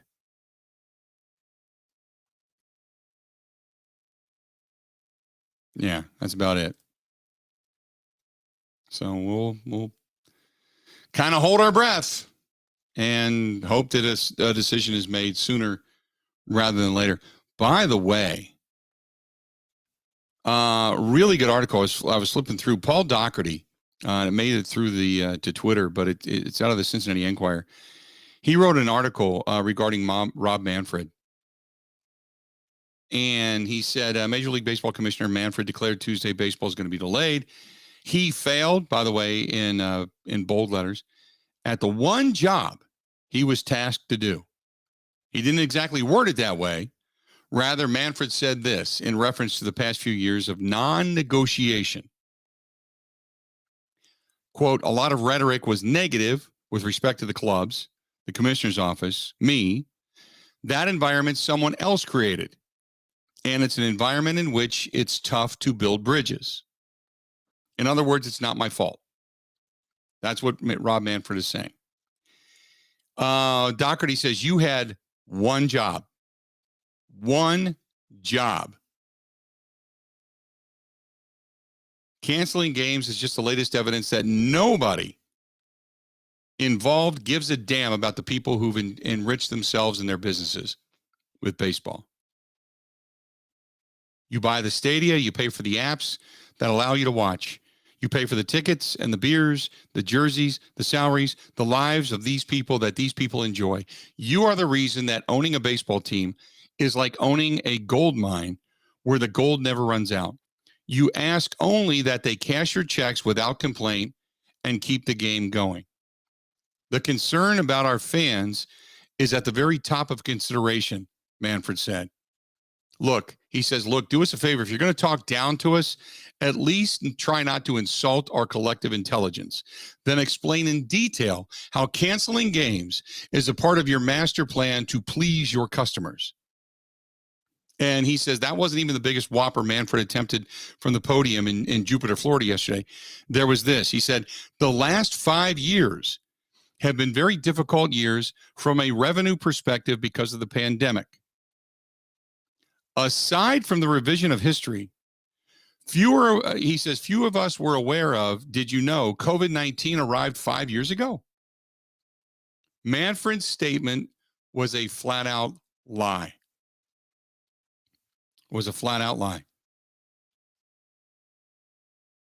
He says the revenue share is in the billions. Listen to this. 2016, 9.03 billion. 2017, 9.46 billion. 2018, 9.9 billion. 2019, 10.37 billion. That's the record, the highest ever. He said, somebody please pump cash in MLB before it's too late. Call FEMA or something. The pandemic did cause the 2020 disaster. Yes, the players mitigated that disaster by taking the prorated pay and agreeing to expanded playoffs in a financial season. We all get that. Meanwhile, the players' payrolls are down 4.6% since 2017. And Manfred says the de facto salary cap, known as the competitive balance tax, is the one mechanism the game has for leveling the proverbial playing field. Even that's debatable, according to the New York Times. Basically saying, you're a liar, Rob Manfred. You're an idiot, you're stupid, and you really think we're stupid, and you're a liar. Some scathing words coming out. Paul Daugherty's a long-time columnist. I mean, I followed him when I was a kid.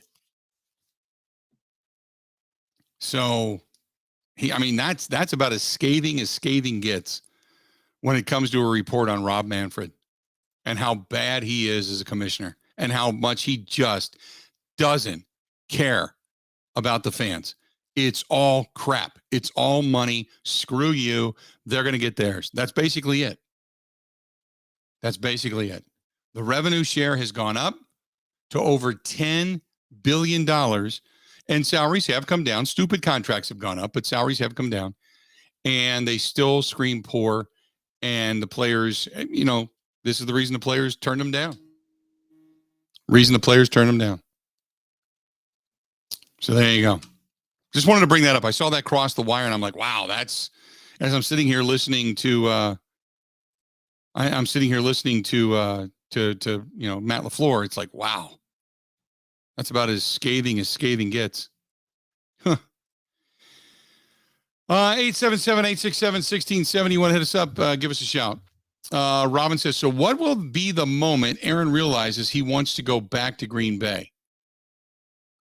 Will he be biting into a piece of cheese and it will remind him of the Packers at that moment? He will then resign? The moment Rodgers realizes, I think I think this is what it is. Rodgers wants to come back. That's it. He wants to come back. He wants to be the highest paid player. They're working out the terms to be able to do that. And then Rodgers is probably saying, as a guy that wanted to be a part of the decision-making process, remember, they're probably going, okay, Aaron, if this is what you make, how are we going to afford this guy, this guy, this guy, this guy, this guy? And Rodgers is like, I don't know. I just got out of a colon cleanse. I don't know how to do that. Have you signed Devontae yet? And they're saying, we can't sign everybody. We're going to have to tag Devontae. Devontae's going to be pissed off because you want this amount of money. This is it. So what do we do? Well, I don't know. I only wanted to be a part of the decision-making process. That's it. I wanted to be a part of it. I didn't want to be all of it. 877-867-1670. By the way, so the Packers stand right now about $25 million under the cap, or over the cap. Aaron Rodgers going into next season, if Aaron Rodgers makes $50 million next year, if that's the report, between 46 and 50, he will make 23% of the team's total salary cap space, if that's what it comes down to. 23%. Now, Zadarius Smith, to come back to the Packers, is going to have to take a lot less money. Extend that whole thing out, because right now he's due to be 13.10% of the team's total salary cap. He can't do that. But Rodgers would be 23% of the team's total salary cap. Think about that number for a minute. We're talking about 13.9. No quarterback has ever won a title making more than 13.9%.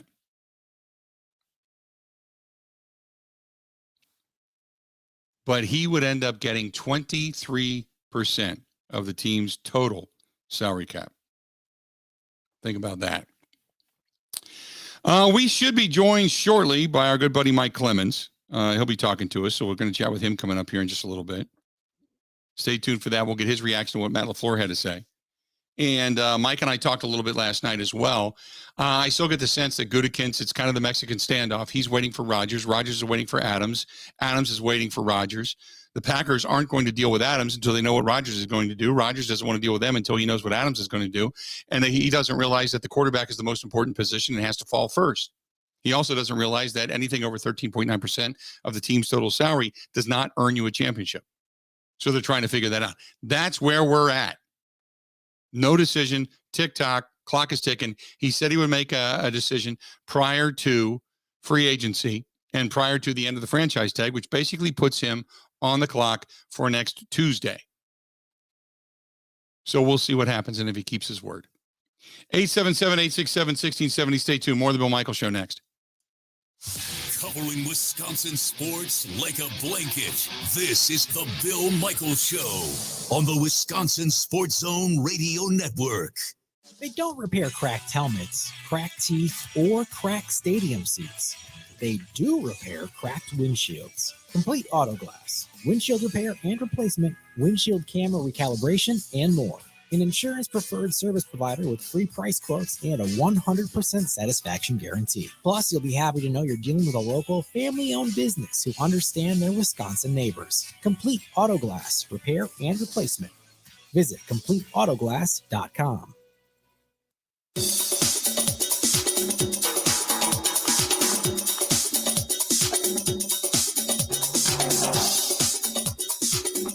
Bill Michaels will resume in 3 minutes.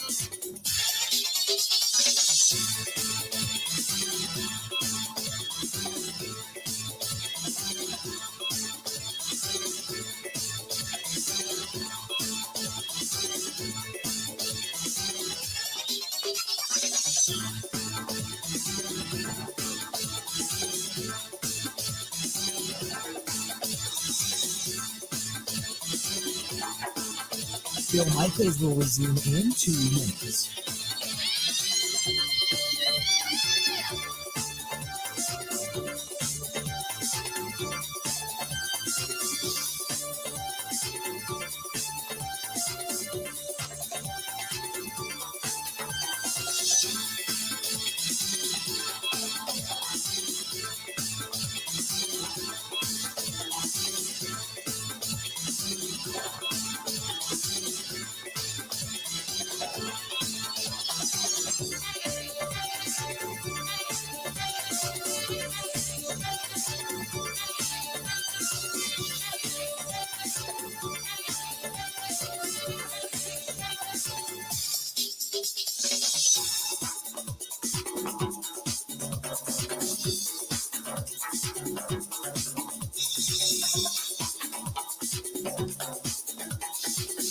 Bill Michaels will resume in 1 minute.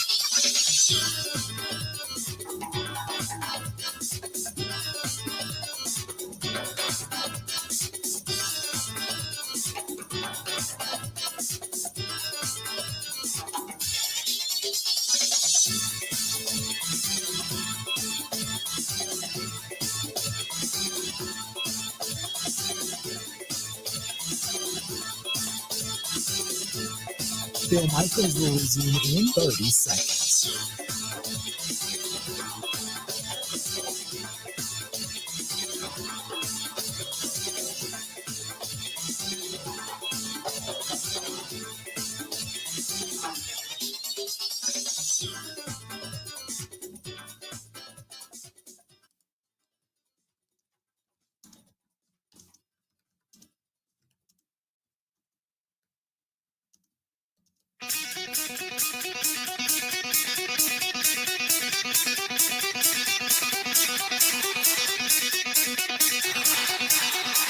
The Bill Michaels Show, we continue.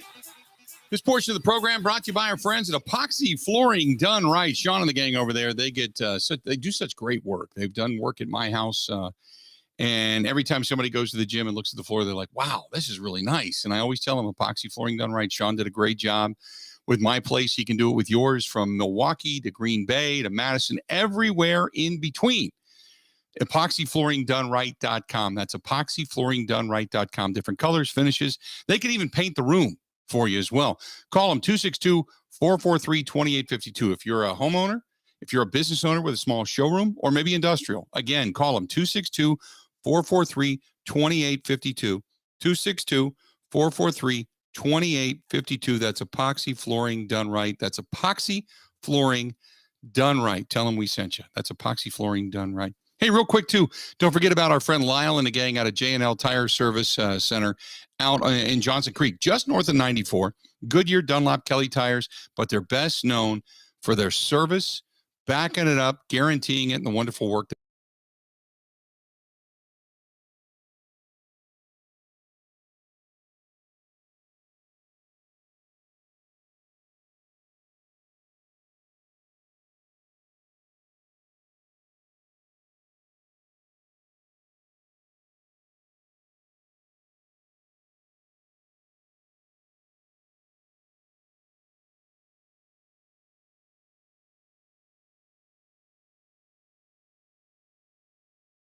they do in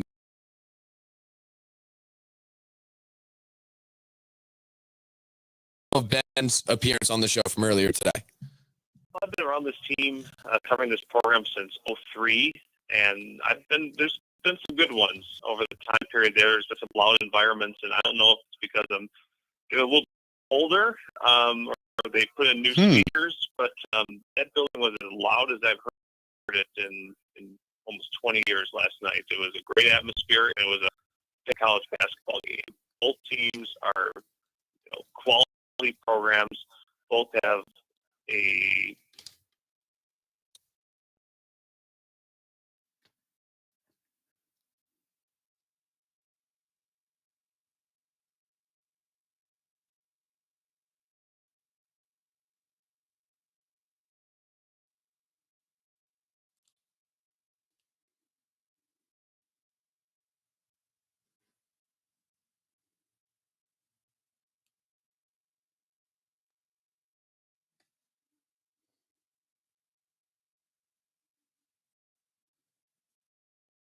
season and Brad Davison, so many newcomers to this program, so many underclassmen, and you expected this team to have some bumps in the road, some dips and some valleys, and they really haven't had any really bad for entering here, the second day of March.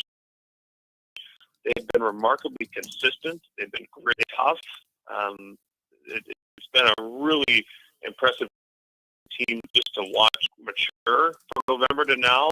And Greg Gard has pushed all the right buttons when, hands down, should be Coach of the Year. And heck, he probably should garner some attention for National Coach of the Year, too.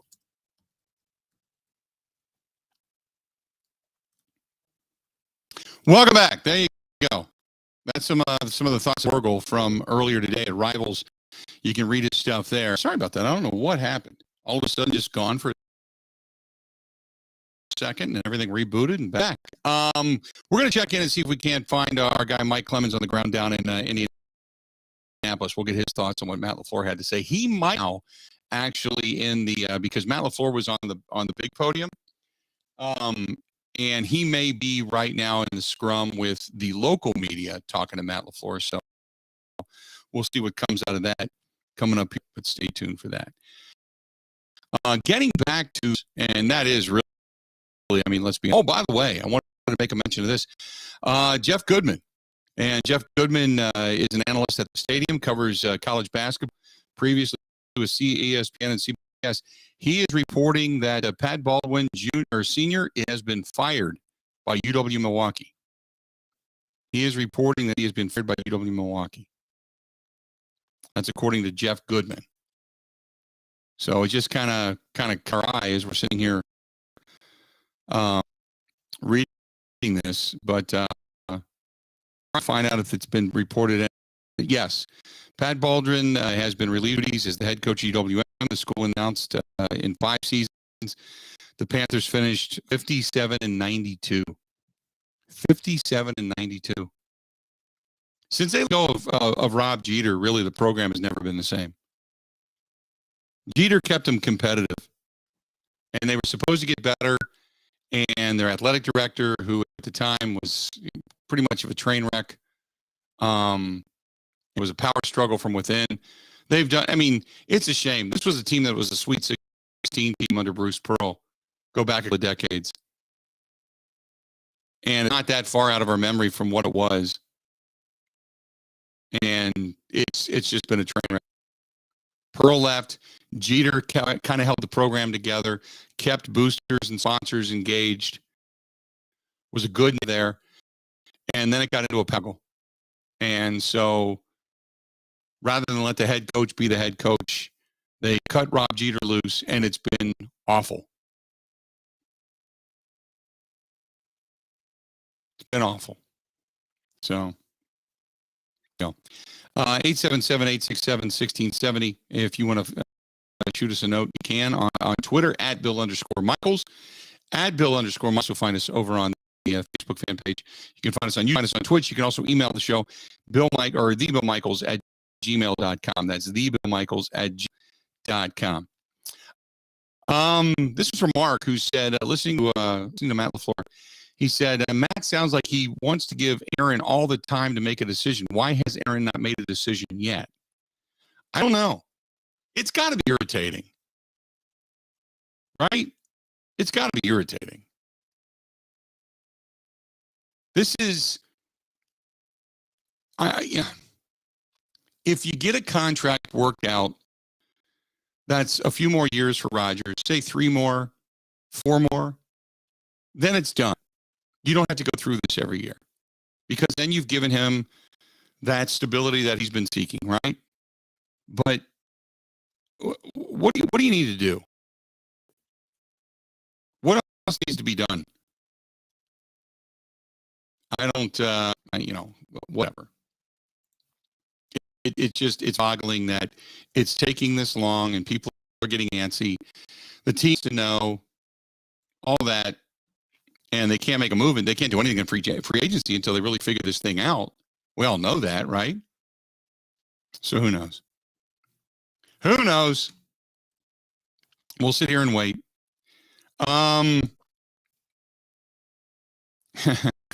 Mark says, what about Brady coming to grow? He's not coming here. He's not coming here.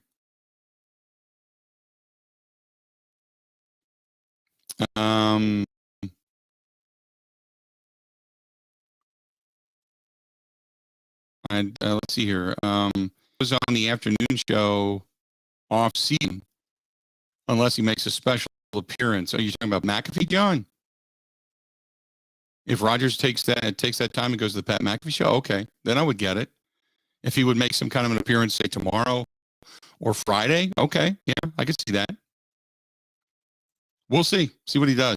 This portion of the program brought to you by our friends at Burn Pit Barbecue. Go to burnpitbbq.com. That is burnpitbbq.com for all that they have to offer. More of the Bill Michaels Show is coming up next.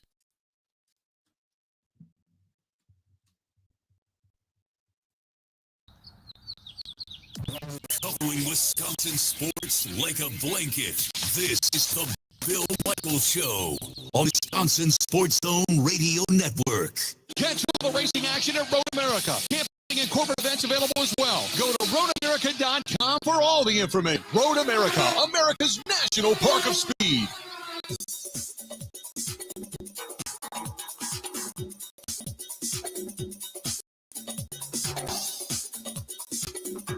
Bill Michaels will resume in 5 minutes.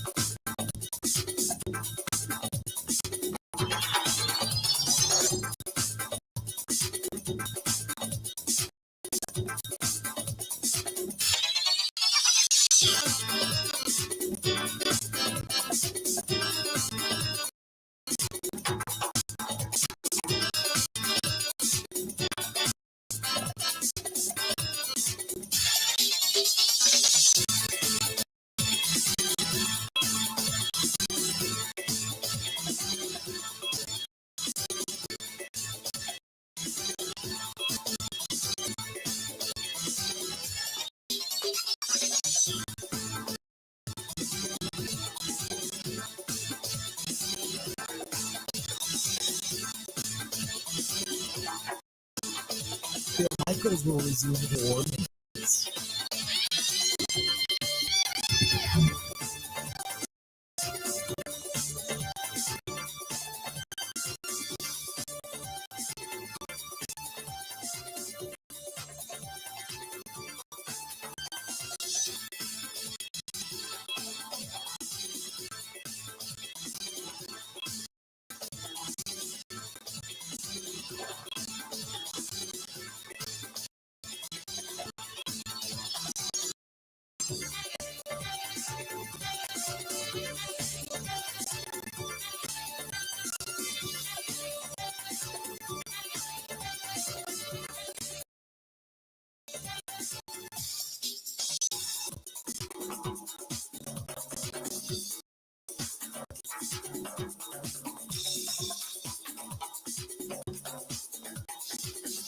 Bill Michaels will resume in 3 minutes.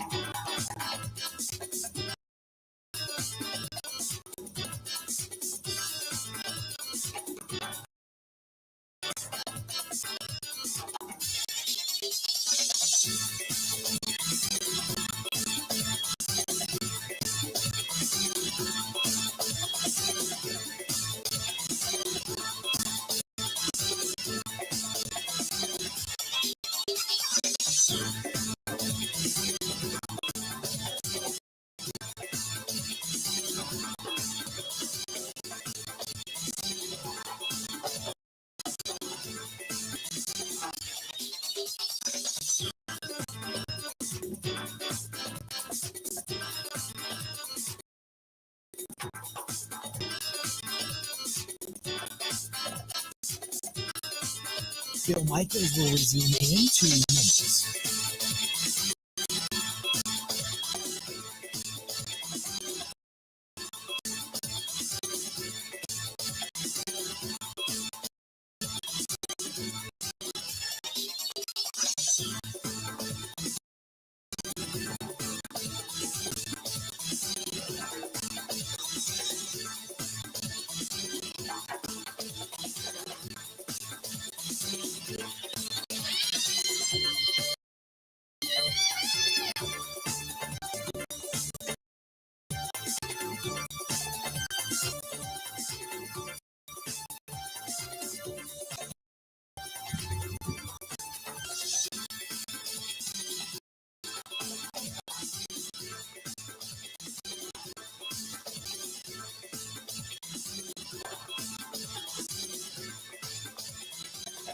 Bill Michaels will resume in 1 minute.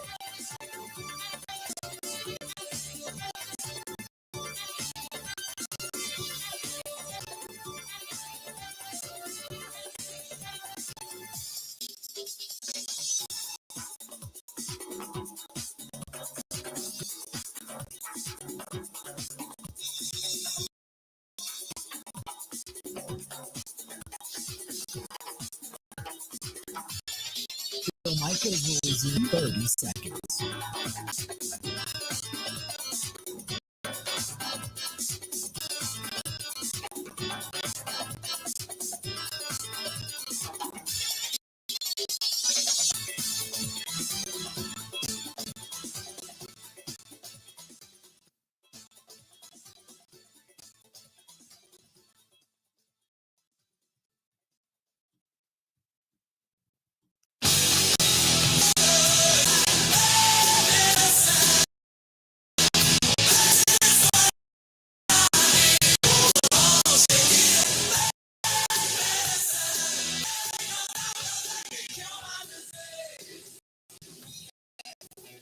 Glad to have you back to the show.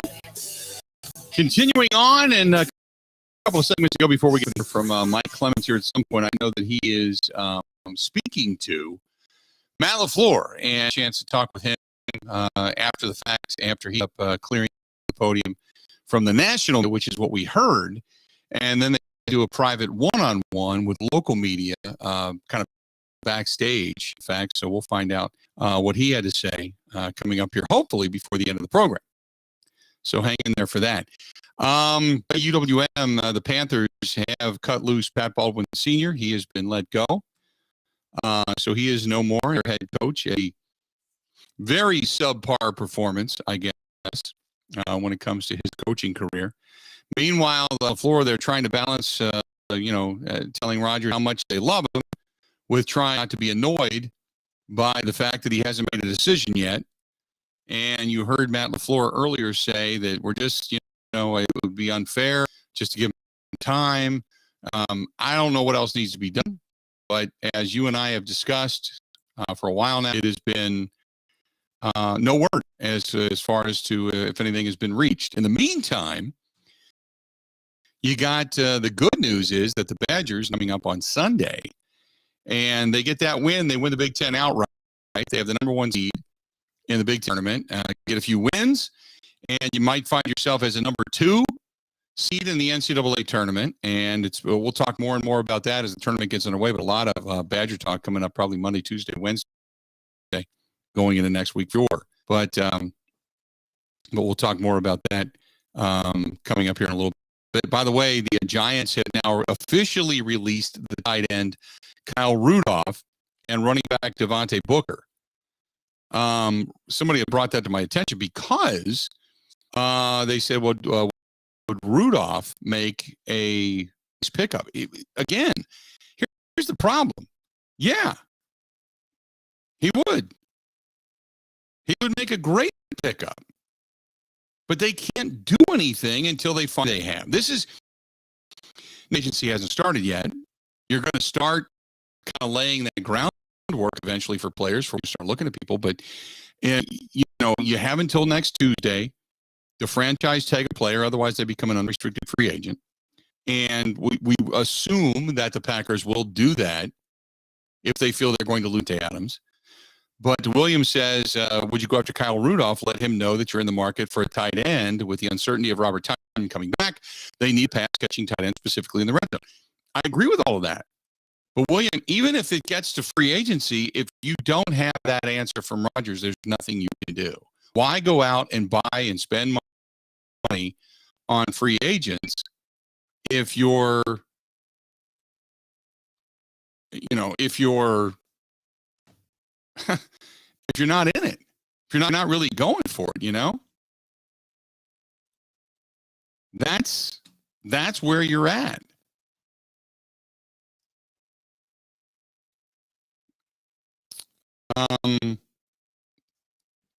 Now Adam Rank, he's a fantasy analyst for the NFL Network. He just tweeted out, PSA, Aaron Rodgers will play Packers this season. Russell Wilson will play for the Seattle Seahawks this season. That is all.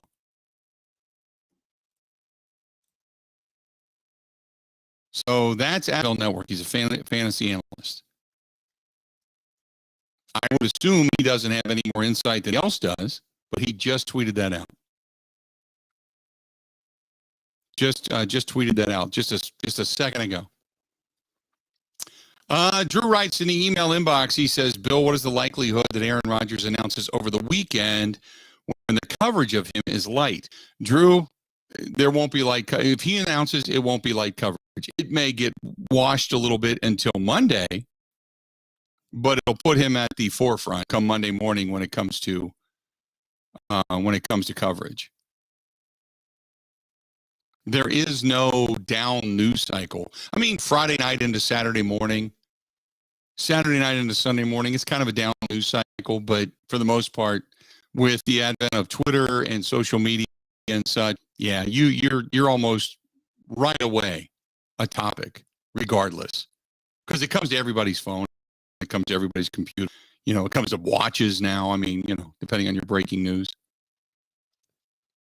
So I would assume, look, if he indeed is going to make a decision or has made a decision, like I said before, it would play out because the Packers will be able to make some moves. So it would begin to play out to say they can make these moves because Aaron Rodgers, they know the money. They can then turn around to Devontae Adams and say, this is what we want to do.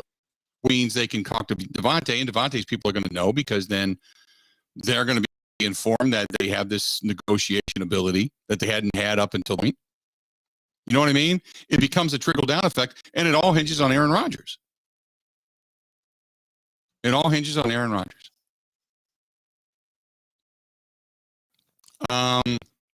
Writes to us real quick. He said, I'm tired of the Rodgers drama. Decision already and put out of our misery. As Packers fans, we want to see you come back. And if you're willing to come back wholeheartedly, then what the hell are you waiting for? Just make the announcement you're going to retire and go the F away. Michael says, how about them Badgers? What else can we say about Greg Gard's decisions this season? He's been spot on and damn near every kid. It's been a pleasure to watch Badger basketball. I cannot wait for Sunday to celebrate officially. They are the number one team in the Big Ten after expectations were so low. That's from Michael. Michael, that's I love it. 70-67, they get a win last night. They knock off number 8 Purdue, and it was pandemonium out at the Kohl Center. By the way, I saw Tom Oates have something to say a little bit earlier, and it was when Matt LaFleur was speaking. Tom Oates tweeted out, can we stop arguing if that was the loudest crowd ever at the Kohl Center? I'm sure there have been loud crowds there before. But it's like people have to get into the argument as to whether or not last night was the loudest or not. Who cares? It was great. It was great. Ben, you've probably been to some loud games at the Kohl Center, right? I have. Last night off the hook? Because everyone argues. Oh, it was. But I mean, I wasn't there. I heard it through the television. The argument I hear is, oh, but it didn't sound loud on TV. Well, that's not. Who cares? Yeah, first of all, that doesn't matter. That doesn't matter because TV, what you don't understand is it's not like they put just a microphone out there and turn it on and here you go. Here's the sound. It sounds quiet. They have to have it set up correctly. You have to have the right mic. You have to have the right engineer. Sometimes it'll sound louder when it's not. There's a trick to the trade of making it sound like it's a really good crowd. And if you've got an engineer that tends to want to give more gain, if you will, to the announcers than to the crowd, so that the announcers in no way, shape, or form ever get drowned out, then it's always going to sound less loud. When we go out to spring training, now, we haven't done it on this network, but 3 years ago when we were out there, you have an external microphone. It hangs out of the broadcast booth, and we turn it up. And you can actually hear in the background the birds chirping. It can be, on one hand, it can be annoying because it's in the broadcast, but on the other hand, it gives you that mental image of being able to see grass being cut, of the birds chirping, of warm weather, of baseball getting ready to start. It paints a mental image. And so it just depends on how loud you turn it up and turn it down. But everybody that was there last night said that place was rocking. Said it was absolutely rocking. So I'm all for it, man. If that place was the loudest, I got to go back to what you. Go ahead.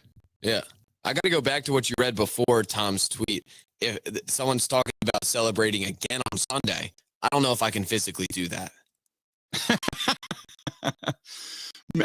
He's talking, I think, about celebrating being joyous. You're talking about celebrating making Regent Street and such your home base evening, correct?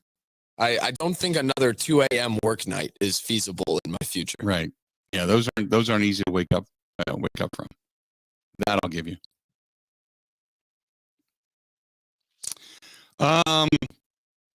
This is from Douglas, who says, so what about Pat Baldwin Jr.'s commitment? Pat Baldwin Jr. was considered the best college prospect basketball player coming into this season. Now, granted, he got banged up, but it is not. UWM has that was their highlight, was the signing of Patrick Baldwin Jr. That he was picking UWM. Remember, he had offers from everywhere.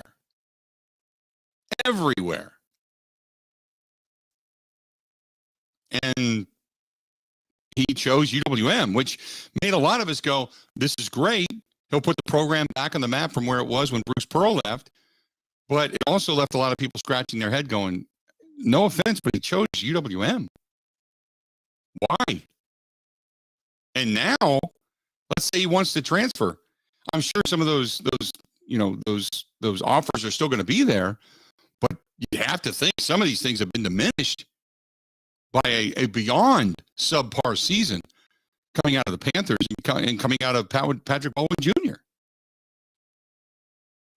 Because there were some saying this guy's a one and done. He's going to take UWM to the Sweet 16 and he'll be gone.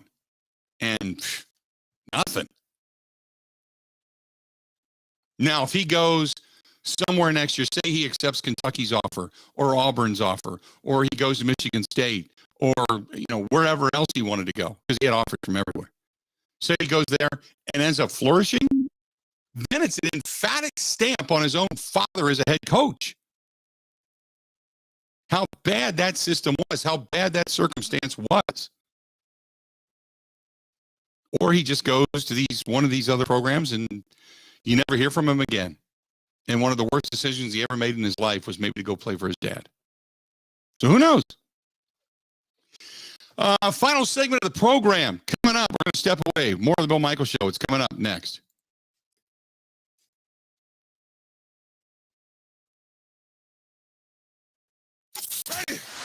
This is the Bill Michaels Show on the Wisconsin Sports Zone Radio Network.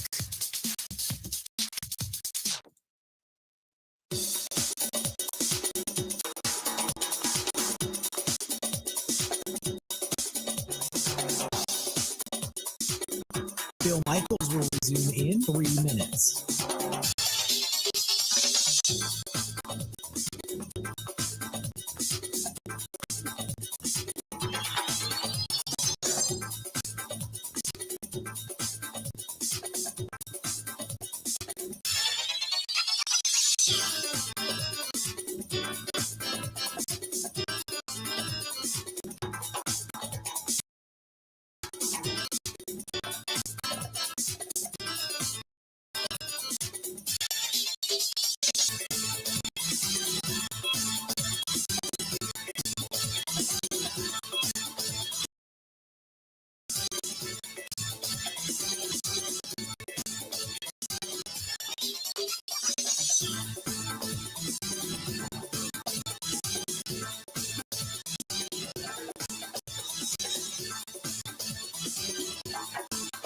Bill Michaels will resume in 2 minutes.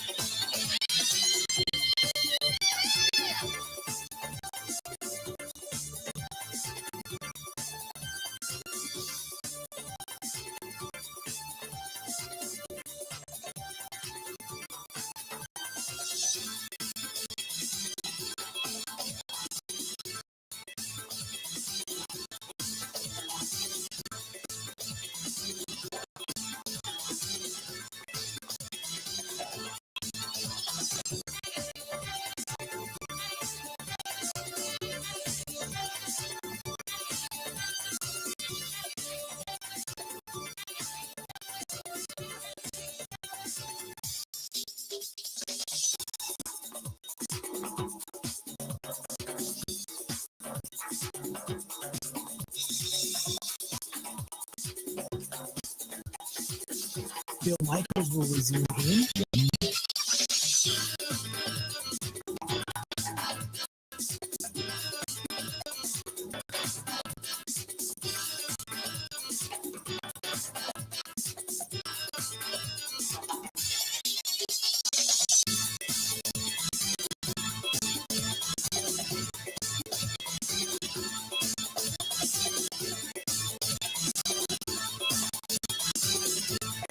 Bill Michaels will resume in 30 seconds.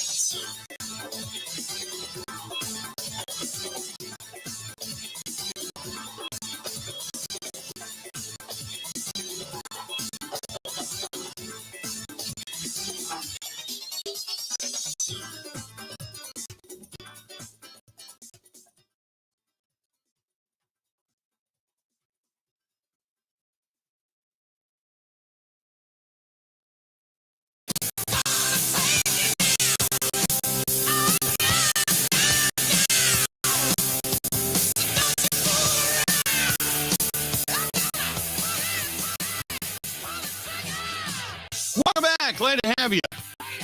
Bill Michaels Show. We continue on, wrapping things up today. Apparently, the Packers had some interest in the wide receiver out of Ohio State, Chris Olave.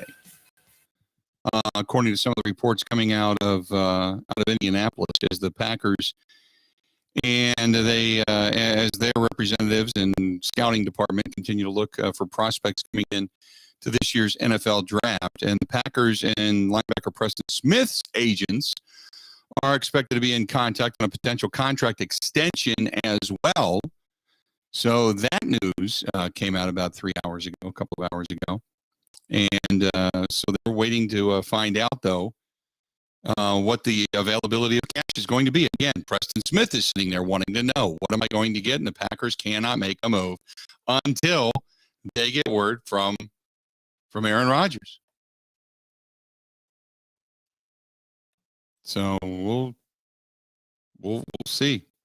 By the way, and I had said this before, Matt LaFleur, when he was meeting with the media, and it doesn't appear that we're going to get Mike Clemens on unless he calls here in the next couple of minutes. He was running around down on the floor in Indianapolis. But Matt LaFleur was asked specifically about Aaron Rodgers. How much did Aaron Rodgers have to say in the role of Tom Clemens, the new quarterbacks coach, being hired? And without hesitation, Matt LaFleur said, and I quote, "Oh, he had a significant role," end quote. He's coming back. We're just waiting to see what the details are going to be. But he's coming back. Make no mistake about it. Make no mistake about it. Aaron Rodgers is going to end up in Green Bay again. So all this stuff, rumors, circulations, and such, all coming out as we kind of wrap things up here on a Wednesday. Tomorrow on the program, I'm not going to be here. It's going to be Ben and Grand Bills tomorrow. Correct me if I'm wrong, Ben, right? Yes, it is. So what do you have upcoming tomorrow? Any baseball chatter or not? That because they go back to the bargaining table tomorrow. Question. We'll see. Yeah, there will be some baseball. I mean, hopefully there aren't any insanely negative headlines broken in that camp. I don't see anything getting done, but we'll talk about it. And as it's, progressing, more on the Badgers entering the Big Ten tournament. And aside from that, I have no clue. We'll see. Watch tomorrow be the day that Rodgers says, "Hey, I'm coming back when I'm gone." He would find a way to do that. He would find a way to screw me over. Yeah, he'd do that.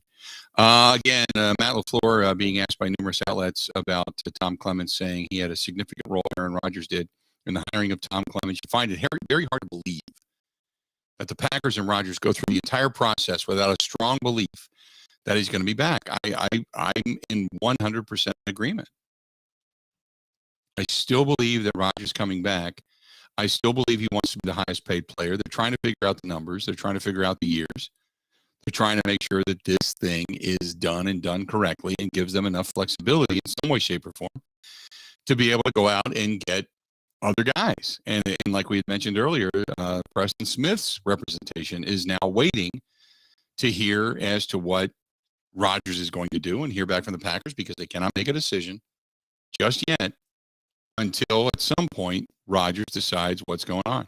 By the way, let's do real quick. He gave us a buzz. Let's go down to Indianapolis, where we got our own Mike Clemens on the ground down there. Michael, how you doing? What do you find out? We just got done talking to Matt. Matt LaFleur did, the national press up at the podium. I think he's only asked one Aaron Rodgers question out of about a dozen or so, and it was pretty much the same thing he anticipated. I'll tell you, this time of the year, particularly dealing with these 32 NFL head coaches, unless they're out with you, like a golf outing in Wisconsin, this is like the most relaxed we get them. This is when they get the most amount of, talking these draft picks. So these guys are on a good mood. It's relaxed. It's like, don't talk about my last 4 losses or anything like that. Let's be positive and talk about these young players that are here. So there's things that I wanted to ask about the last month of the season. Today wasn't the place. In terms of Aaron Rodgers, it's clear that he is still, oh my God, well, it's okay. The Packers front office just walked by me. There goes the team doctor. Hi, Tim. The bottom line is sure, LaFleur talks to Rodgers probably once a week or something, feels them out. They don't get too deep into it. They keep it light. But directly, we talked a lot today about the coaching changes because LaFleur has made 3 or 4 changes. And he's lost Nathaniel Hackett, who's really, Nathaniel, when he would do his press conferences, first of all, he was probably completely gassed and tired. And secondly, he didn't want to overstep his coach. Well, he's now looking like one of the sharpest young minds in the NFL with his presentations, with his concepts, and, the guys that he tried to bring from Green Bay along with him. So now these are these huge shoes to fill. Can Adam Stenavich step up from offensive line coach in 3 years and become your offensive coordinator and help LaFleur out and teach that? And today I asked about Mike Smith, the outside linebackers coach, who, we played that clip from Rashawn Gary, almost broke down in tears how much this guy has meant to him. And it sounds to me like, Smith, was the LaFleur tried to hang on to Smith, but Mike Smith decided, you know what, I'm going to the Vikings, I'm getting a promotion, I'm getting a pay raise, I'm working for my guy Mike Pettin, and he left for Minnesota. So that means he's replaced from an outsider, a guy who's got about 20 years of coaching experience, 8 or 9 in the NFL. It's Jason Rebovich. He is, and the connection there, he was a coach at the Bills when Nathaniel Hackett was with the Bills 6 or 7 years ago. Mm-hmm. So, they have that kind of an intel. But you got a new outside linebackers coach. Lastly, Tom Clements.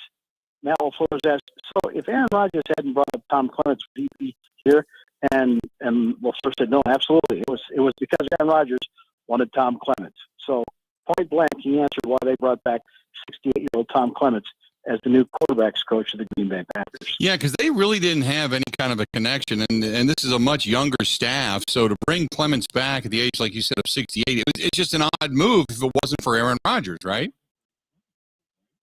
Well, Aaron Rodgers, instead of Amari Rodgers, the rookie that you drafted, developing in the slot, they bring back Randall Cobb. Instead of Matt LaFleur, who apparently knows how to hire coaches because one just got hired as a head coach just after 2 or 3 years into his first gig, and the other guys are heavily sought after as coordinators, as getting investments around the league. So it's like, why don't you just let Matt do his job and find the brighter young minds? But obviously, there's a comfort level. Obviously, that's a huge sign that Aaron Rodgers said, well, one of the things I'd like is if you could come back, you fill that spot with Tom Clements. They've done that, and they've eliminated all those excuses from 12. So, Mike, I know I was listening to Matt LaFleur during the public presser, and he just said, they talk, they don't really get into too much. They're just giving him his space. Grittiness was emphatic yesterday, saying we cannot make a move without him making a move, and we can't do this in this period of time. He keeps saying that he's going to try to get it done here in the next week, and I can't imagine Aaron Rodgers waiting until he has to announce it on the Pat McAfee show come Tuesday, right? Right, Bill. And, I think it's been pointed out, too, some of these other free agents, like a Devondre Campbell or a Rasul Douglas, they could start, entertaining with other teams, during that tentative period before March 16th. So you're holding up their market value if they're going to take a bid somewhere else in the league. The sooner the better for Rodgers, and then Russ Ball and the Packers can go back and try and save as many of those guys or restructure a couple of more veterans and make that all happen. So we're now into the first week of March, and I don't know what else Rodgers is waiting for. Someday we'll find out, but it ain't going to be because they signed Devontae Adams first. According to the Packers, they got to sign the quarterback first. Yeah, I know there's a little bit of talk about the Packers having interest in some wide receivers. They've talked to a couple of people, but we really get underway with the Combine coming up here tomorrow, don't we? When we start looking at the NFL Network and seeing guys run around in shorts and physicals and underwear and stuff. They start the workouts, yeah. And already some of these players have already been here 2 or 3 days, and that Jameson Williams, the kid the speedy wide receiver for Alabama who went down with a torn ACL, the first 2 teams he talked to were the Buffalo Bills, and last night, the Green Bay Packers. How about that? Interesting. Mike, great stuff, and you and I will talk again later in the week. I'm sure you're going to call the guys tomorrow as well, getting the lowdown, but good stuff, and we'll talk soon, pal. Appreciate it. Thank you, Bill. There you go. That's our own Mike Clements live down in Indianapolis. We'll find out. Maybe tomorrow. Maybe Rodgers makes an announcement tomorrow when I'm not here. I'll be back on Friday. No. Yeah, I know. Ben and Grant Bills will take you the rest of the way tomorrow. I'll be back on Friday. Until then,